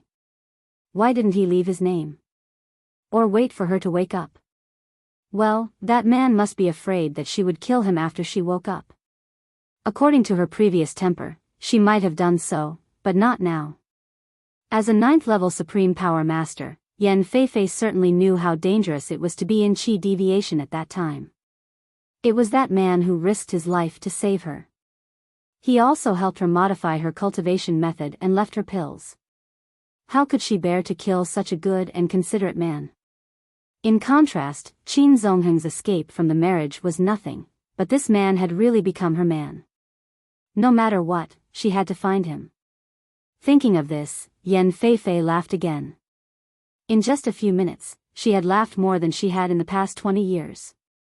Seeing the clothes next to her, Yan Feifei threw away the blanket on her body, picked up the clothes and put them on one by one. Sweatpants and a big shirt, which had a unique charm on a beauty like her. She was originally tall and not much shorter than Qin Haodong, so although the suit was a little too big for her, it was barely within the acceptable range. She lowered her head and sniffed as if she could feel the man's breath from the clothes. At this moment, Yan Feifei's expression changed slightly.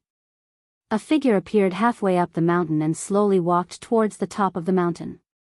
Yan Zixiao's mood was extremely contradictory. From the bottom of his heart, he was unwilling to come to Shenbao Mountain no matter what.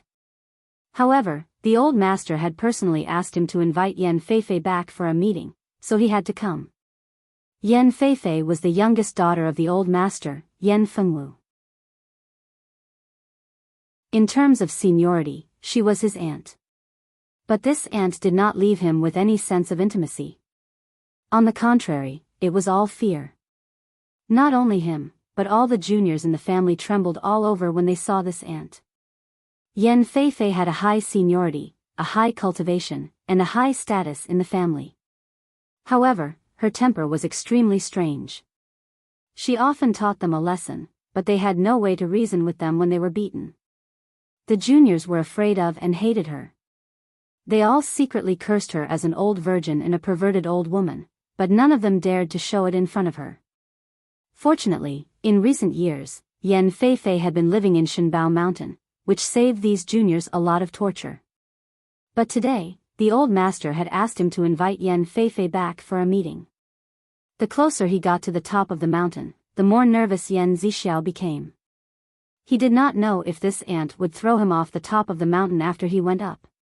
But what was going to happen would happen. He gritted his teeth and braced himself to go up to the top of the mountain. But the scene in front of him shocked him. Yan Feifei was looking at him with a smile. How could she smile? What the hell was going on?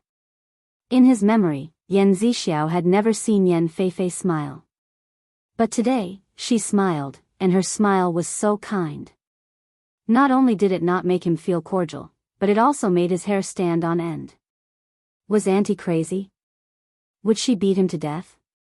Seeing the broken scene on the top of the mountain, Yan Zixiao was even more sure that his aunt was crazy. She must be crazy. Otherwise, she would not have torn down her bamboo building. Just as he was about to turn around and run away, he heard Yan Feifei say, "Zixiao, why are you here? Why are you stunned when you see your aunt? Come here quickly." Hearing that Yan Feifei's words were normal, Yan Zixiao resisted the urge to run away and asked tentatively, "Aunt, are you okay?" "I'm fine," Yan Feifei said and smiled again. Yan Zixiao looked at his aunt again and saw that her clothes had all changed. He did not know why she was wearing a set of men's clothes, which made her look a little fat. However, out of fear, he did not dare to ask more, for fear that he would anger Yan Feifei if he said something wrong. He said, "Aunt, Grandpa asked me to invite you back for a meeting." Yan Feifei said, "Well, I'm going back. I won't live here anymore." Yan Zixiao asked, "If you don't live here, where are you going?" Yan Feifei said with a smile, "Of course I'm going home. I've lived here for so many years and neglected a lot of things. It's time for me to go back and live with your grandparents for a while." Yan Zixiao's heart skipped a beat. His aunt was going back to the Yan family. Didn't that mean that the good days of the younger generation were coming to an end? Yan Feifei seemed to see through his thoughts and said, "What's wrong? Don't you welcome me back?" No, I'm so happy to hear that you're going back." Yan Zixiao did not dare to tell the truth. He was afraid that his aunt would slap him to death. Yan Feifei smiled and said, "You don't have to lie to me. I know what you're thinking. I had a bad temper before and made you suffer a lot. Now I apologize to you. It won't happen again." Yan Zixiao could not believe his ears. Before going up the mountain, he would rather believe that the sun rose from the west than that Yan Feifei would apologize to anyone. "Well, don't just stand there. Let's go." After saying that, Yan Feifei grabbed Yan Zixiao's belt and the two of them flew down from the top of the mountain like big birds. Although they were both at the 9th level of the Supreme Power Realm, they had changed to the black formula. Their genuine chi had become purer and smoother than before. When they arrived at the foot of the mountain, Yan Feifei got in the car and asked, "What happened at home? Why did you call me back for a meeting?" Yan Zixiao said, "I don't know either. I came here according to Grandpa's order." In fact, he had heard about Qin Zongheng, but it was a taboo in the Yan family, especially for the younger generation. They did not dare to mention it in front of Yan Feifei. In the auditorium of the Yan family, when they saw Yan Feifei walking in leisurely, everyone's faces showed a look of astonishment. This miss with a strange temper actually had a smile on her face and she was dressed in men's clothes. What was going on? After seeing her come in, Yan Fengwu, the old master, pointed to the empty seat beside him and said, "Feifei, sit here." Although Yan Feifei was the youngest daughter of the old master, she was a 9th level Supreme Power Master, so her status was naturally extremely respected. In addition, the old master doted on her, so she always sat in the front row with Yan Fengwu during the meeting. After she sat down, Yan Fengwu said, "There is only one topic for today's meeting, which is to discuss what our Yan family should do now that Qin Zongheng is back." At this moment, everyone's eyes were focused on Yan Feifei. They were worried that this young lady would go berserk after hearing the name Qin Zongheng.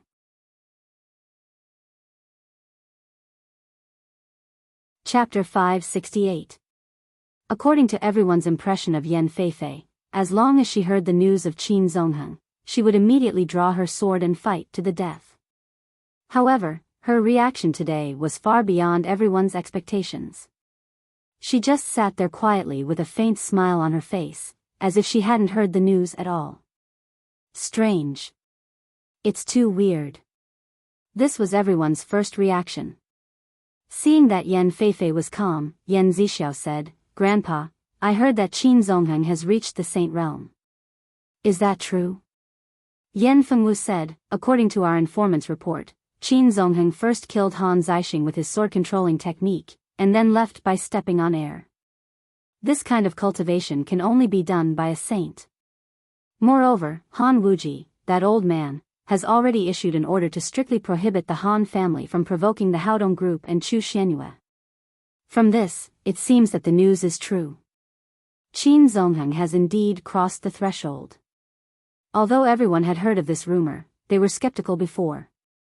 But after Yan Fengwu confirmed it, they all sucked in a cold breath.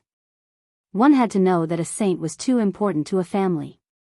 If any family in the capital had a saint, they would definitely be able to break through the encirclement and become the unrivaled great family in the capital.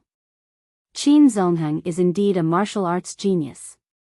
Many of our aristocratic families have worked hard for so long, but no one has reached the saint realm.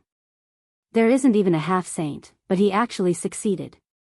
The one who spoke was an old man sitting next to Yan Fengwu. He was another 9th level Supreme Power Master of the Yan family and Yan Fengwu's younger brother, Yan Fengxiang. Yan Fengwu's eldest son, Yan Qing, said, "Father, what should we do now?" Are we going to ally with the other aristocratic families to resist the Qin family? After listening to him, the people below the stage expressed their agreement. If a saint really appeared in the Qin clan, then they could only join forces with the other 6 great clans. That way, they might have the ability to resist. Otherwise, they would all be devoured by the Qin clan. Everyone, don't panic. Yan Fengwu said, according to the information we have received, after Qin Zongheng killed Han Zixing, he disappeared from the capital and we haven't seen his shadow since. That is to say, he only appeared this time to vent Chu Xuanyue's anger. He has no intention of returning to the Qin family.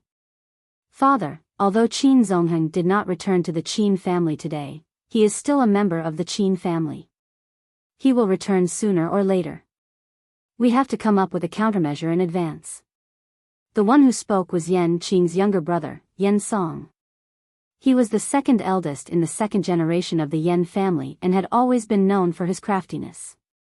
Yan Fengwu glanced at him and asked, "This is the purpose of my meeting today. Tell me, what should our Yan family do to fight against Qin Zongheng?" Yan Song said, "Dad, in fact, our Yan family has an advantage that other families don't have. My sister is engaged to Qin Zongheng.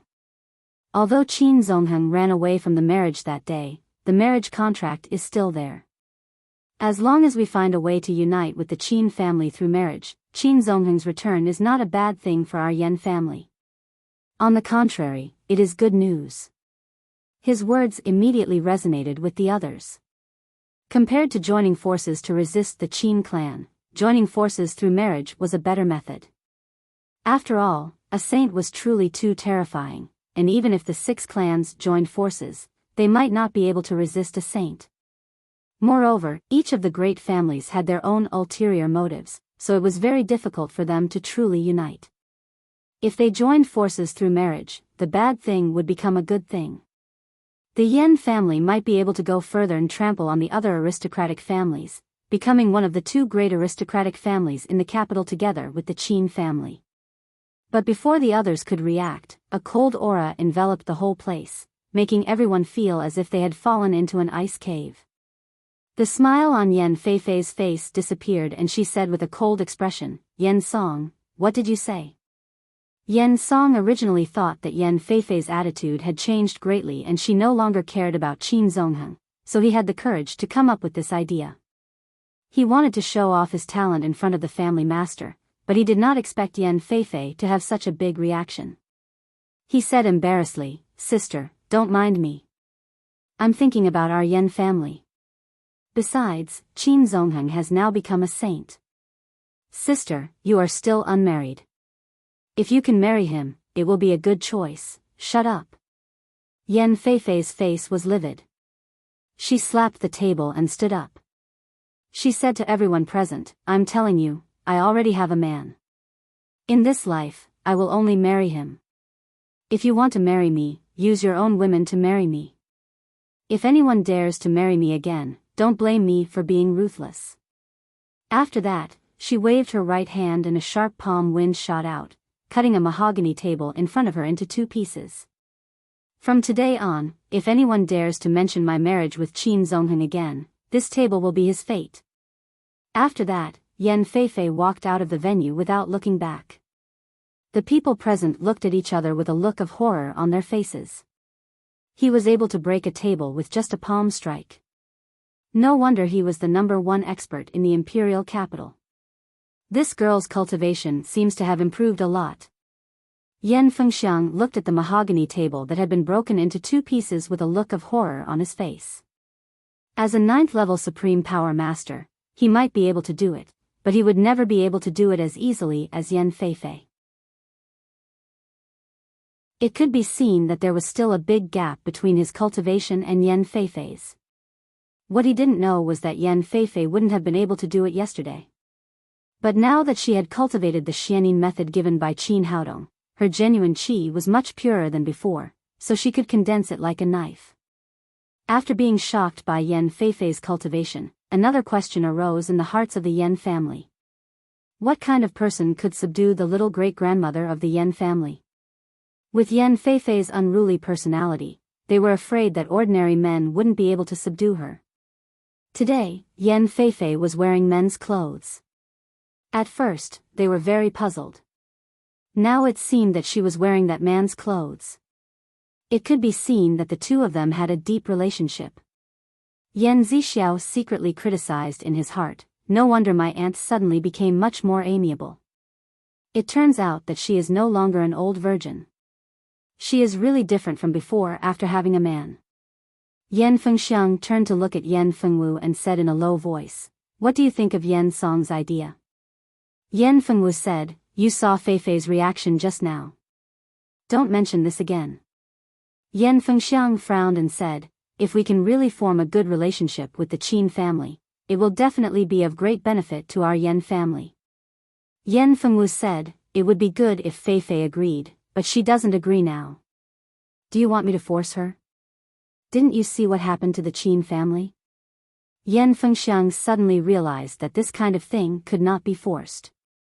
If the Qin family hadn't forced Qin Zongheng to leave that year, they would have become the biggest family in the capital.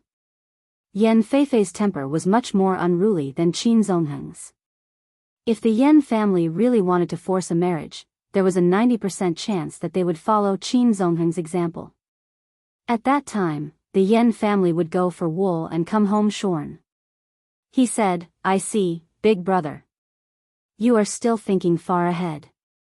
Yan Fengwu officially said to the Yan family, "I will issue 2 prohibitions. First, in the future, anyone who sees the people of the Haodong group must stay away, especially Chu Xianyue. No matter what, they cannot provoke her. Those who violate the family rules will be punished. Second, the marriage between Feifei and Qin Zongheng is officially invalid because Qin Zongheng ran away. No one is allowed to mention it again in the future. Otherwise, they will be expelled from the Yan family." The family meeting discussed for a long time, but there was no specific plan for Qin Zongheng. The tentative plan was to closely observe and pay close attention to Qin Zongheng's information. After the meeting, Yan Fengwu went to Yan Feifei's room. At this time, Yan Feifei had changed back into her women's clothes. The clothes left by Qin Haodong had been neatly folded and placed on the bed. She held her shoulders and stared into the distance.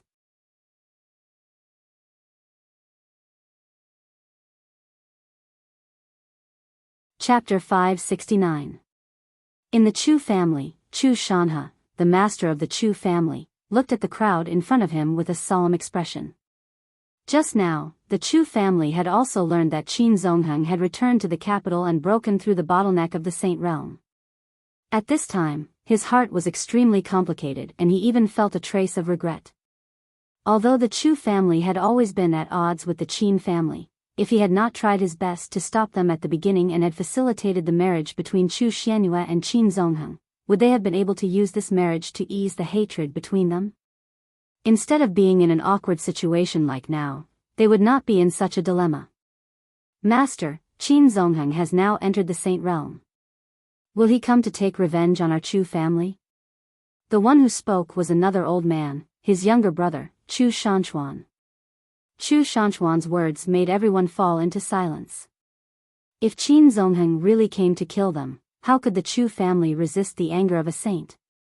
A middle-aged man in his 40s said, "Father, why don't we take Xianyue back? No matter what, she is still a member of our Chu family. As long as she is here, Qin Zongheng will not go too far." This man was Chu Xuanyue's brother, Chu Xuanli. He had loved his sister very much since she was a child. Over the years, he had tried to persuade Chu Shanhe many times to take Chu Xianyue back to the Chu family, but Chu Shanhe had firmly refused. "Don't panic. Don't panic." After all, Chu Shanhe was the master of the family, so he was much calmer than the others. He said, "Qin Zongheng will not come to our Chu family yet." Chu Shanchuan asked in surprise, "Big brother, how can you be so sure?" Chu Shanhe sighed and said, "Qin Zongheng is now a saint. If he wanted to take revenge on our Chu family, he would have come a long time ago. Why did he wait until he killed Han Zixing?" Everyone suddenly realized that it was true. If Qin Zongheng wanted to take revenge on the Chu family, he would have come a long time ago. There was no need to let the Chu family know that he was back. Chu Shanha added, as for the Haodong group, the Chu family should not have any conflict with them. Otherwise, they will be punished according to the family rules. Compared to the Qin family, the Chu family, the Han family, and the Yan family, several other aristocratic families also held family meetings. However, Qin Zongheng did not have any grudges with these families. Relatively speaking, this news did not affect them that much. They only issued an order to strictly forbid anyone from provoking the Haodong group. Everything else was waiting to see what would happen. Qin Haodong did not know that his impersonation had caused such a big sensation among the 7 great families in the capital. After accompanying Chu Xianyue for another day, in order not to expose his identity, he returned to Shanghai with Yi Qing again. During the time he was away, it was not only the 7 great families in the capital that were shocked. The Jing family in Shanghai was not calm either. In one of the Jing family's study rooms, Zheng Hongliang stood with his hands by his side.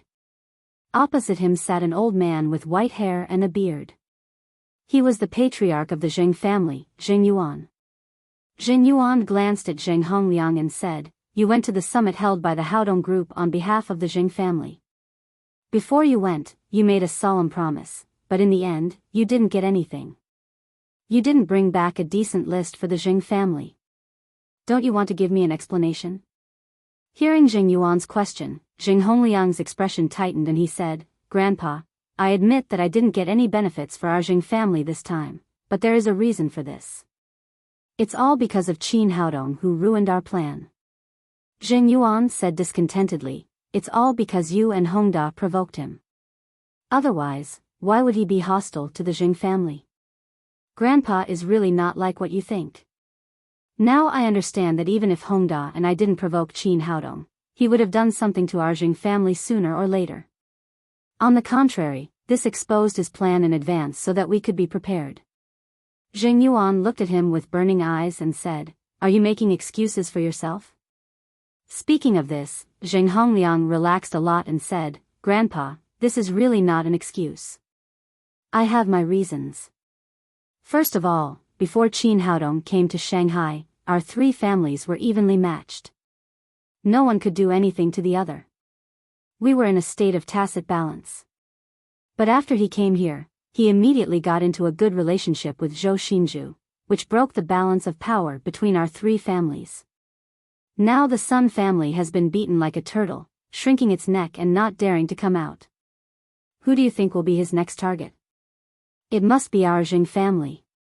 Even if Qin Haodong doesn't want to do anything to our Jing family, the Zhou family will drag his daddy's security company into the water. After all, it would be a waste not to use such a good fighter." Zheng Yuan closed his eyes slightly and didn't say anything. He quietly waited for him to continue. Zheng Hongliang knew that the old man had listened to his words. He couldn't help but feel refreshed and continued, "Moreover, Qin Haodong has a reason to attack our Jing family." Zheng Yuan slightly opened his eyes and asked, "What do you mean?" Zheng Hongliang said, "I have found out Qin Haodong's background in the past few days. When he was in Jiangnan, he had several businesses. One of them was the Daddy Security Company, which entered the capital in advance. The other one is the Lin Group, which mainly focuses on the jewelry industry. Now it has also entered the capital and is doing very well, pressuring the Shui's jewelry company. But his most important business is the Tangmen Traditional Chinese Medicine Company. Now that those 2 businesses have entered the capital, it is impossible to ignore the pharmaceutical industry in Jiangnan. The main pharmaceutical industry in Shanghai is all in the hands of our Jing family, especially the Chinese medicine wholesale market and planting base. Qin Haodong is determined to get them, so after he gains a firm foothold, he will definitely attack our Jing family." At this time, Zheng Yuan's expression had changed. His eyes were wide open and shining. He said with a murderous look, "If he wants to destroy our Jing family, he must have the ability." Zheng Hongliang said, "Grandpa, don't underestimate Qin Haodong. He has many masters in the daddy security company. Otherwise, he wouldn't have beaten the Sun family until they couldn't raise their heads. Originally, it was not enough for our families to fight by force, but now they are very close to the Zhou family. After the two families united, their strength has already surpassed our Jing family. Moreover, he is now colluding with Yi Qing of the Haodong group. This kind of strength is enough to pose a threat to our Jing family. We must deal with it carefully, or it will be easy to be eaten by them. These words really hit the nail on the head. He suddenly stood up from the armchair and said angrily, I didn't expect that a bumpkin from Jiangnan would be such a big threat to our Jing family. Zheng Hongliang was delighted. Since his grandfather had been persuaded, he would not be punished this time. He said, Grandpa, we can't just sit here and wait for death. Otherwise, it will be too late when Qin Haodong attacks us. Zheng Yuan glanced at him and said, What good idea do you have? Tell me. Zheng Hongliang said, The best way to deal with Qin Haodong is, of course, to take the initiative to attack him and get rid of this threat before he makes a move. Your idea is good, but the force of the daddy security company is so strong. They have several supreme power masters. I'm afraid it won't be easy. Otherwise, Sun Xingtian, that old fox, would not be a coward. The strength of our Jing family is equal to that of the Sun family. If we fight head-on, we will definitely not be able to do anything to Qin Haodong. On the contrary, it will bring disaster to our Jing family. Zheng Hongliang said, If we fight head-on, it will definitely not work, so we have to take him by surprise and use a strategy. As he spoke, he whispered his plan into Zheng Yuan's ear. Finally, he said, Grandpa, I don't believe that we can't kill Qin Haodong. Even if he is a supreme power master, so what? As long as you give me enough authority to mobilize the people of the Jing family, I will definitely be able to kill that guy. Zheng Yuan thought over Zheng Hongliang's plan from beginning to end several times and felt that it was almost perfect without any loopholes.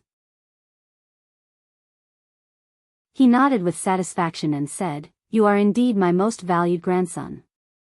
Just do as you say. Take my family head's order, and the Jing family's people will be at your disposal. Thank you, Grandpa. Zheng Hongliang was overjoyed. As long as he did this well, the position of the family master in the future was needless to say. What was this called? This was called a blessing in disguise.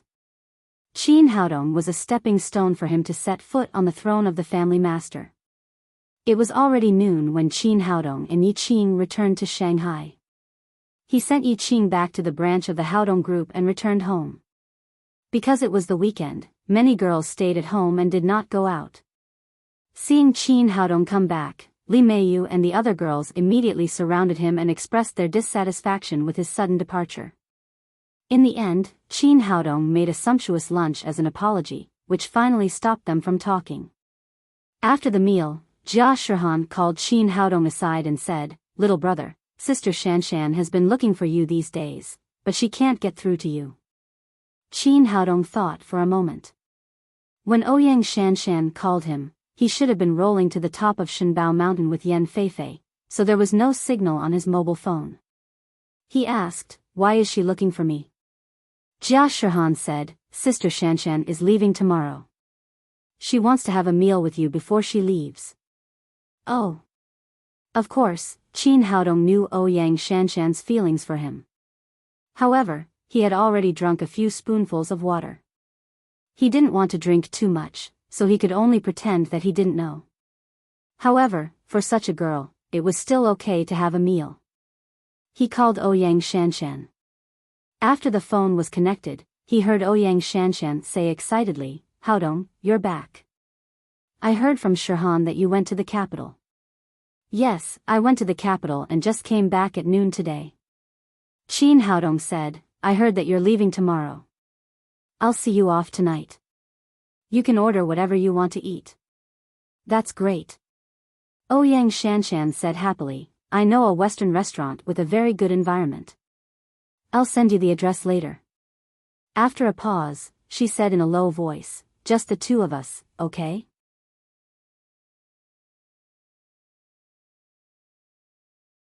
Chapter 570.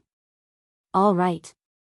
Qin Haodong originally wanted to take Jia Shihan with him, but they were about to part ways. He couldn't bear to refuse this girl, so he could only agree.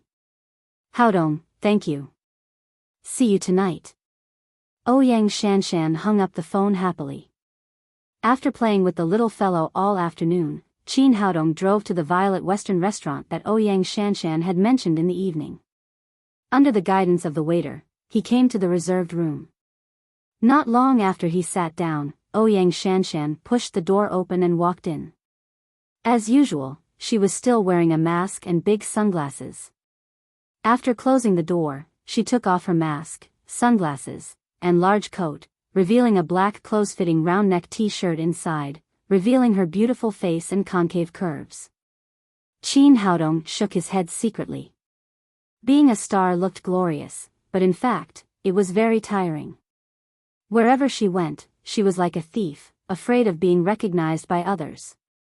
Seeing that Ouyang Shanshan was alone, he asked, "Why are you alone? Where are the bodyguards sent by the company? Tomorrow, our company's trip in Shanghai will end, and we will fly to Hong Kong immediately, so I gave the bodyguards a day off and let them go back to reunite with their families." Ouyang Shanshan's cheeks flushed as she spoke. In fact, this reason was not important. The main purpose of giving the bodyguards a day off was to create a private space with Qin Haodong alone. Qin Haodong said, "Why are you leaving so soon?" Ouyang Shanshan sighed and said reluctantly, "I don't want to leave either. It's just that artists like us have to listen to the company's arrangements. The company has arranged several commercial performances and other activities over there. I have to attend them. Let's not talk about those unhappy things. What do you want to eat?" Qin Haodong said and called the waiter in. For Ouyang Shanshan, it didn't matter what she ate. What mattered was who she ate with. She casually ordered a few things, a bottle of red wine, and let the waiter go out. Soon, all the dishes were served, and the two chatted while eating. Ouyang Shanshan seemed to have something on her mind today. She didn't talk much, but she drank the wine very quickly. After a while, she drank half a bottle of red wine. Her cheeks looked red, shining with a charming halo. After getting a little drunk, she seemed to have gathered her courage and said, "Haodong, there's something I want to tell you." "Speak." Ouyang Shanshan bit her red lips and whispered, "Actually, I've liked you for a long time. Can we be together?" As a superstar who was the center of attention and a charming girl, she had always been pursued by others. This was the first time she had taken the initiative to confess her love to someone. But she knew that if she didn't take the initiative to say it now, she might not have another chance in the future. After that, she lowered her head, and the blush on her cheeks became more intense. She peeked at Qin Haodong from time to time, trying to see his reaction. She looked like a girl in love for the first time. Qin Haodong sighed secretly. What was supposed to come would come. After a moment of silence, he said, "Shanshan, we are not suitable for each other. You should find a better man to spend the rest of your life with." Seeing that Qin Haodong refused her, Ouyang Shanshan didn't care about her shyness anymore. She hurriedly said, "Why? Tell me what's wrong with me, I'll definitely change." "It's not your fault, it's my fault." Before Qin Haodong could finish, Ouyang Shanshan said hurriedly, "Do you think I'm too old?" "Actually, I'm only a little older than you, not much older." "No, it has nothing to do with age." The blush on Ouyang Shanshan's cheeks faded, and she said with a pale face, "Then why? Do you think that I must be very dirty in this circle?" "In fact, I'm not." No, I really didn't think that way." Qin Haodong quickly explained, "I know you are a good girl who is clean and self-disciplined, different from others in the circle." "Then do you hate my job?" Ouyang Shanshan gritted her teeth as if she had made a major decision. "As long as you are willing to accept me, I can quit the entertainment circle for you." Qin Haodong was moved. He also knew that Ouyang Shanshan was now a big star on the way up. It was a great sacrifice for her to quit the entertainment circle for him at this time. However, there were too many girls around him. The most important thing was that his relationship with Ouyang Shanshan hadn't reached that stage yet. Shanshan, don't worry. Let me explain to you. Qin Haodong looked directly into her eyes and said sincerely, you also know that I have girlfriends, and more than one. Ouyang Shanshan said, I know, but I don't care. Qin Haodong said, but it's not fair to you. You are so outstanding, you can find someone more suitable for you. I don't want to be fair, and I don't want to find someone else. I can't forget you. After Ouyang Shanshan finished speaking, she threw herself into his arms and cried. Qin Haodong gently held her waist, letting her vent wantonly on his chest. After a long time, Ouyang Shanshan slowly stopped crying, and her excited mood also calmed down. She raised her head from his arms and said with some embarrassment, I'm sorry, I forgot myself. Qin Haodong smiled and said, I should be the one to say sorry. You just cried. You must look terrible. I'll go and touch up my makeup. Ouyang Shanshan said as she picked up her handbag, opened the door, and walked to the bathroom. Qin Haodong poured himself a glass of red wine and slowly tasted it. At the moment, his mood was very complicated. It was very difficult for anyone to refuse such an outstanding girl, but he had to do it. There were so many good girls in the world, and he couldn't take all of them into his harem. Wouldn't he become an ancient emperor? Ouyang Shanshan touched up her makeup, looked at herself in the mirror, and sighed secretly. Although she had been mentally prepared in this regard, she was still full of disappointment after being rejected. Since she was a child, it was the first time she had fallen in love with someone wholeheartedly. It was the first time she had the courage to confess her love, but she failed. But life still had to go on. She opened the door of the bathroom and walked in the direction of the private room. At this moment, a group of gangsters in colorful clothes passed by. One of them, a yellow-haired boy, saw Ouyang Shanshan at a glance and immediately shouted excitedly to a bald man next to him, Brother Go, look, that's Ouyang Shanshan. It's really Ouyang Shanshan. As soon as he shouted, all the hooligans turned to look at him.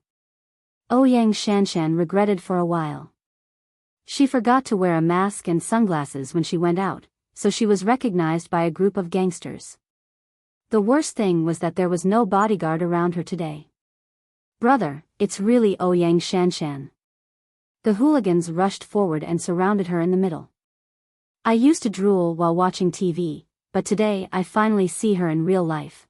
This girl is so beautiful, much more coquettish than she looks on TV. If I can sleep with her for one night, it'll be worth it even if I die. These gangsters surrounded Ouyang Shanshan, talking and swearing, and all of them had lewd smiles on their faces. Shut up, all of you. Manners. Where are your manners? She's a big star.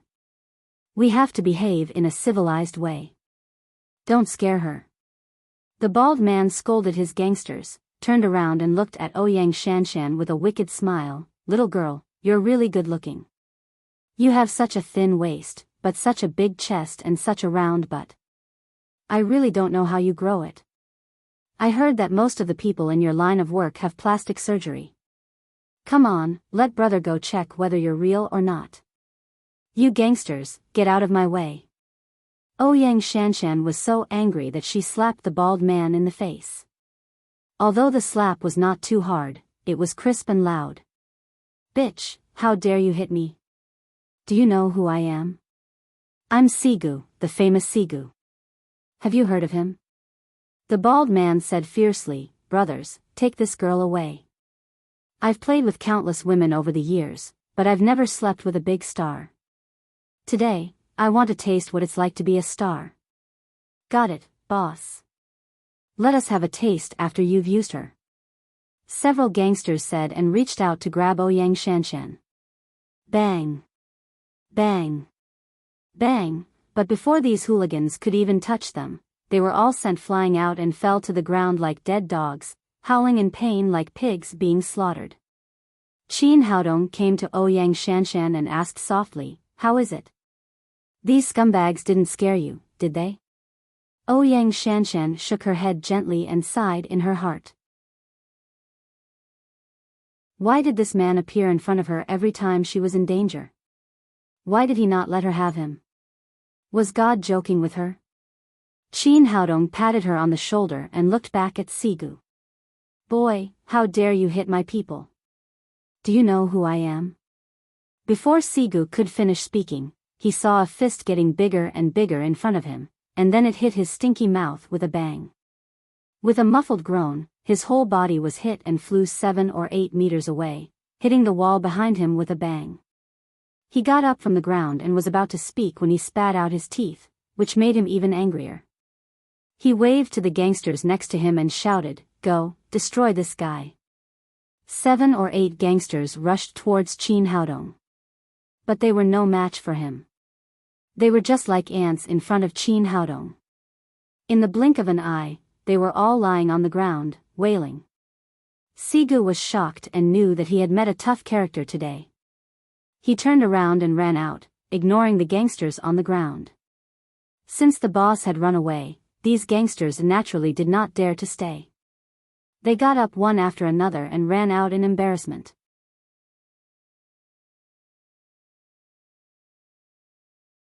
Chapter 571. Chin Haodong didn't care about these gangsters at all. He ran away and took Ouyang Shanshan back to the room. "How is it? Did it scare you?" he asked with concern again. "I'm not afraid, because I know you'll come to save me." Ouyang Shanshan sighed and said, "It's just that it's really annoying to be recognized everywhere I go. Don't you like this feeling? Many people like to be chased by others. Some stars even deliberately create some scandals to let the paparazzi chase after them." Ouyang Shanshan said, "I don't like it, I really don't like it. Although acting is my career, I don't like the feeling of being recognized everywhere I go. It's like being a thief, afraid of being caught all the time. The life of an ordinary person is my dream. I want to walk in the sun unscrupulously and enjoy a quiet life. It's a pity that this dream is getting farther and farther away from me now." Chin Haodong said, "I can help you with this." Ouyang Shanshan said in surprise, "What did you say?" "I said I can help you realize your dream." Chin Haodong said as he came to her, "Close your eyes, your dream will soon come true." Although she didn't know what he was going to do, Ouyang Shanshan obediently closed her eyes. Chin Haodong made a gesture and set up a small illusion on her face. Then he took out the small mirror in her bag and said, "Okay, you can open your eyes now and have a look." Ouyang Shanshan opened her eyes and suddenly saw a face in the mirror. Although this face was also beautiful, it was much worse than her previous face, and she couldn't see anything similar. Who is this?" She couldn't believe her eyes. Chin Haodong said with a smile, "Of course it's you." Ouyang Shanshan's face was full of disbelief. She blinked at the mirror and stuck out her tongue. Only then was she sure that the person in the mirror was really herself. She put her arms around Chin Haodong's neck and asked curiously, "Haodong, how did you do it?" "Nothing, it's just a little trick to deceive people." Chin Haodong said with a smile, "Now you can walk in the sun, and no one will recognize you as a big star." "Great, my dream has finally come true." Ouyang Shanshan jumped up excitedly and threw away her mask, sunglasses, and coat. She pulled Chin Haodong and hurried outside. Chin Haodong said, "Are you in such a hurry? You haven't eaten anything yet." "No, let's go to the street to eat snacks." Ouyang Shanshan said excitedly, "When I was in college, I liked to go to the food street to eat. The food there was the most delicious in the world. It's a pity that, after becoming a star, I lost the right to eat snacks there. I haven't eaten there for a long time. I must have a big meal today." There was a food street not far from the Western restaurant, and the two of them soon arrived. Ouyang Shanshan was as excited as a child. She led Chin Haodong from one side to the other, eating stinky tofu, skewers, and liangpi. Chin Haodong laughed and said, "Aren't you afraid of becoming fat after eating so much?" Ouyang Shanshan said, "It doesn't matter if I become fat. I don't care so much in front of delicious food." It's a pity that my stomach is too small. I'm full. Qin Haodong said, go for a walk when you're full, or it'll be bad for your stomach. Okay, let's go shopping. The two of them walked on the street hand in hand, just like an ordinary couple. Ouyang Shanshan's face was still full of excitement. She took a deep breath and sighed, it feels so good. Even the air is free. It would be great if it could go on like this. Qin Haodong said, aren't you worried that I'll keep you like this and you won't be a big star again? Ouyang Shanshan said, what's there to worry about? If that's the case, I can legitimately rely on you and let you stay with me all the time. Qin Haodong didn't dare to look directly at her affectionate eyes. He took out a jade pendant from his pocket and said, this is for you. Let it stay with you for me in the future. Ouyang Shanshan took the jade pendant and looked at it. It was a crystal clear jade pendant with a turtle-like thing carved on it. She laughed and said, it's so ugly. It's not as handsome as you. Qin Haodong said, don't underestimate this thing. It can protect you. You must keep it with you. This jade pendant was exactly the same as the one given to Kim Ji-hyun. It was engraved with a defensive spell that could resist the attacks of masters below the supreme power realm. No matter what it is, I like what you gave me. After saying that, Ouyang Shanshan put the black tortoise jade pendant on her body. The two of them walked on the street for a long time. Happy times were always short. It was already midnight before they knew it. Qin Haodong said, go back. You have to catch a plane tomorrow. Ouyang Shanshan said reluctantly, but I still want you to stay with me for a while. There will be a chance in the future. If we keep walking, it'll be dawn soon.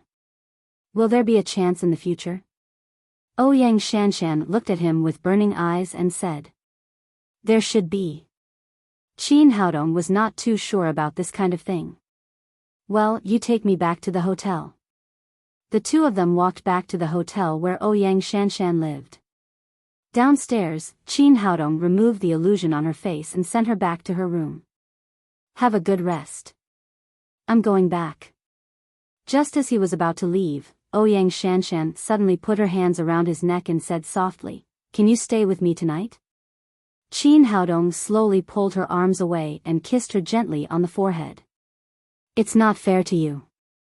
You'll regret it in the future. Ouyang Shanshan said, I won't regret it. I'm willing to give everything to you. You won't regret it now, but it doesn't mean you won't regret it in the future. Qin Haodong pressed her to sit on the bed and said softly, go to sleep. It'll be dawn soon. After that, he left the room and closed the door. He shook his head gently and strode out of the hotel. When the door was closed, Ouyang Shanshan's heart suddenly sank to the bottom. It seemed that she was destined to be with him. She sat on the bed for a long time. Suddenly, there was the sound of the door opening. Haodong, are you back again? Ouyang Shanshan was overjoyed. She thought that Qin Haodong had changed his mind. She stood up and rushed to the door. But before she could see the person outside the door, her mouth was covered by a big hand. Then a pungent smell came over her, and she fainted. Qin Haodong left the hotel and returned to the Violet Western restaurant to get his car. When he drove back, the sky had begun to turn white. It was going to be dawn. Not long after he left, his cell phone suddenly rang. It was a strange number. He frowned and pressed the answer button. A sinister voice came from the phone, boy, the big star is in our hands. Qin Haodong suddenly slammed on the brakes and stopped by the side of the road.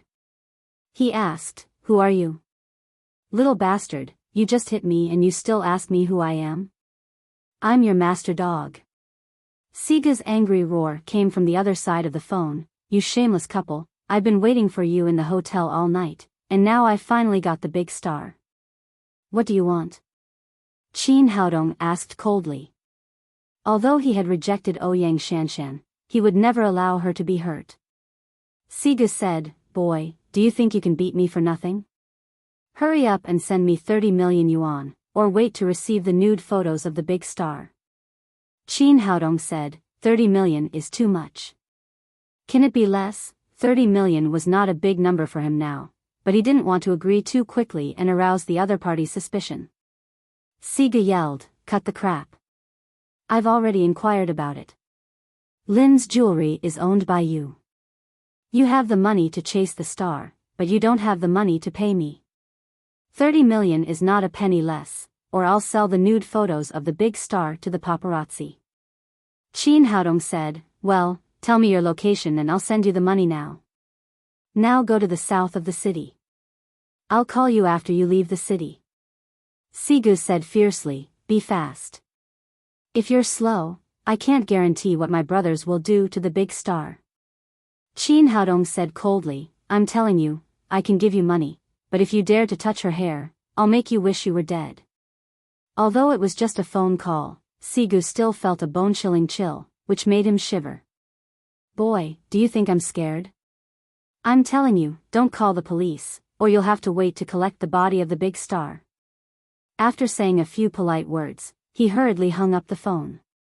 Qin Haodong turned around and drove straight to the south of the city. It was early in the morning and there were very few vehicles on the road. He drove the Mercedes-Benz to the extreme and it took him less than 10 minutes to get out of the south of the city. The other party seemed to be aware of his movements all the time. As soon as the car drove out of the city, he received a second call from Sigu. According to the instructions on the phone, he drove the car to a hill about 60 kilometers away from the city. It was more like a tall mound than a mountain. The map on the car navigation showed that it was called Steamed Bun Mountain. Steamed Bun Mountain was bare, and for some reason, not even a blade of grass grew on it. However, the foot of Steamed Bun Mountain was covered with green grass and lush trees. After parking the car, a trace of doubt flashed through his mind. Wasn't it just extorting a sum of money? He didn't know why the other party chose such a remote place. Looking up the mountain, he saw Ouyang Shanshan with a towel stuffed in her mouth and tied to a chair.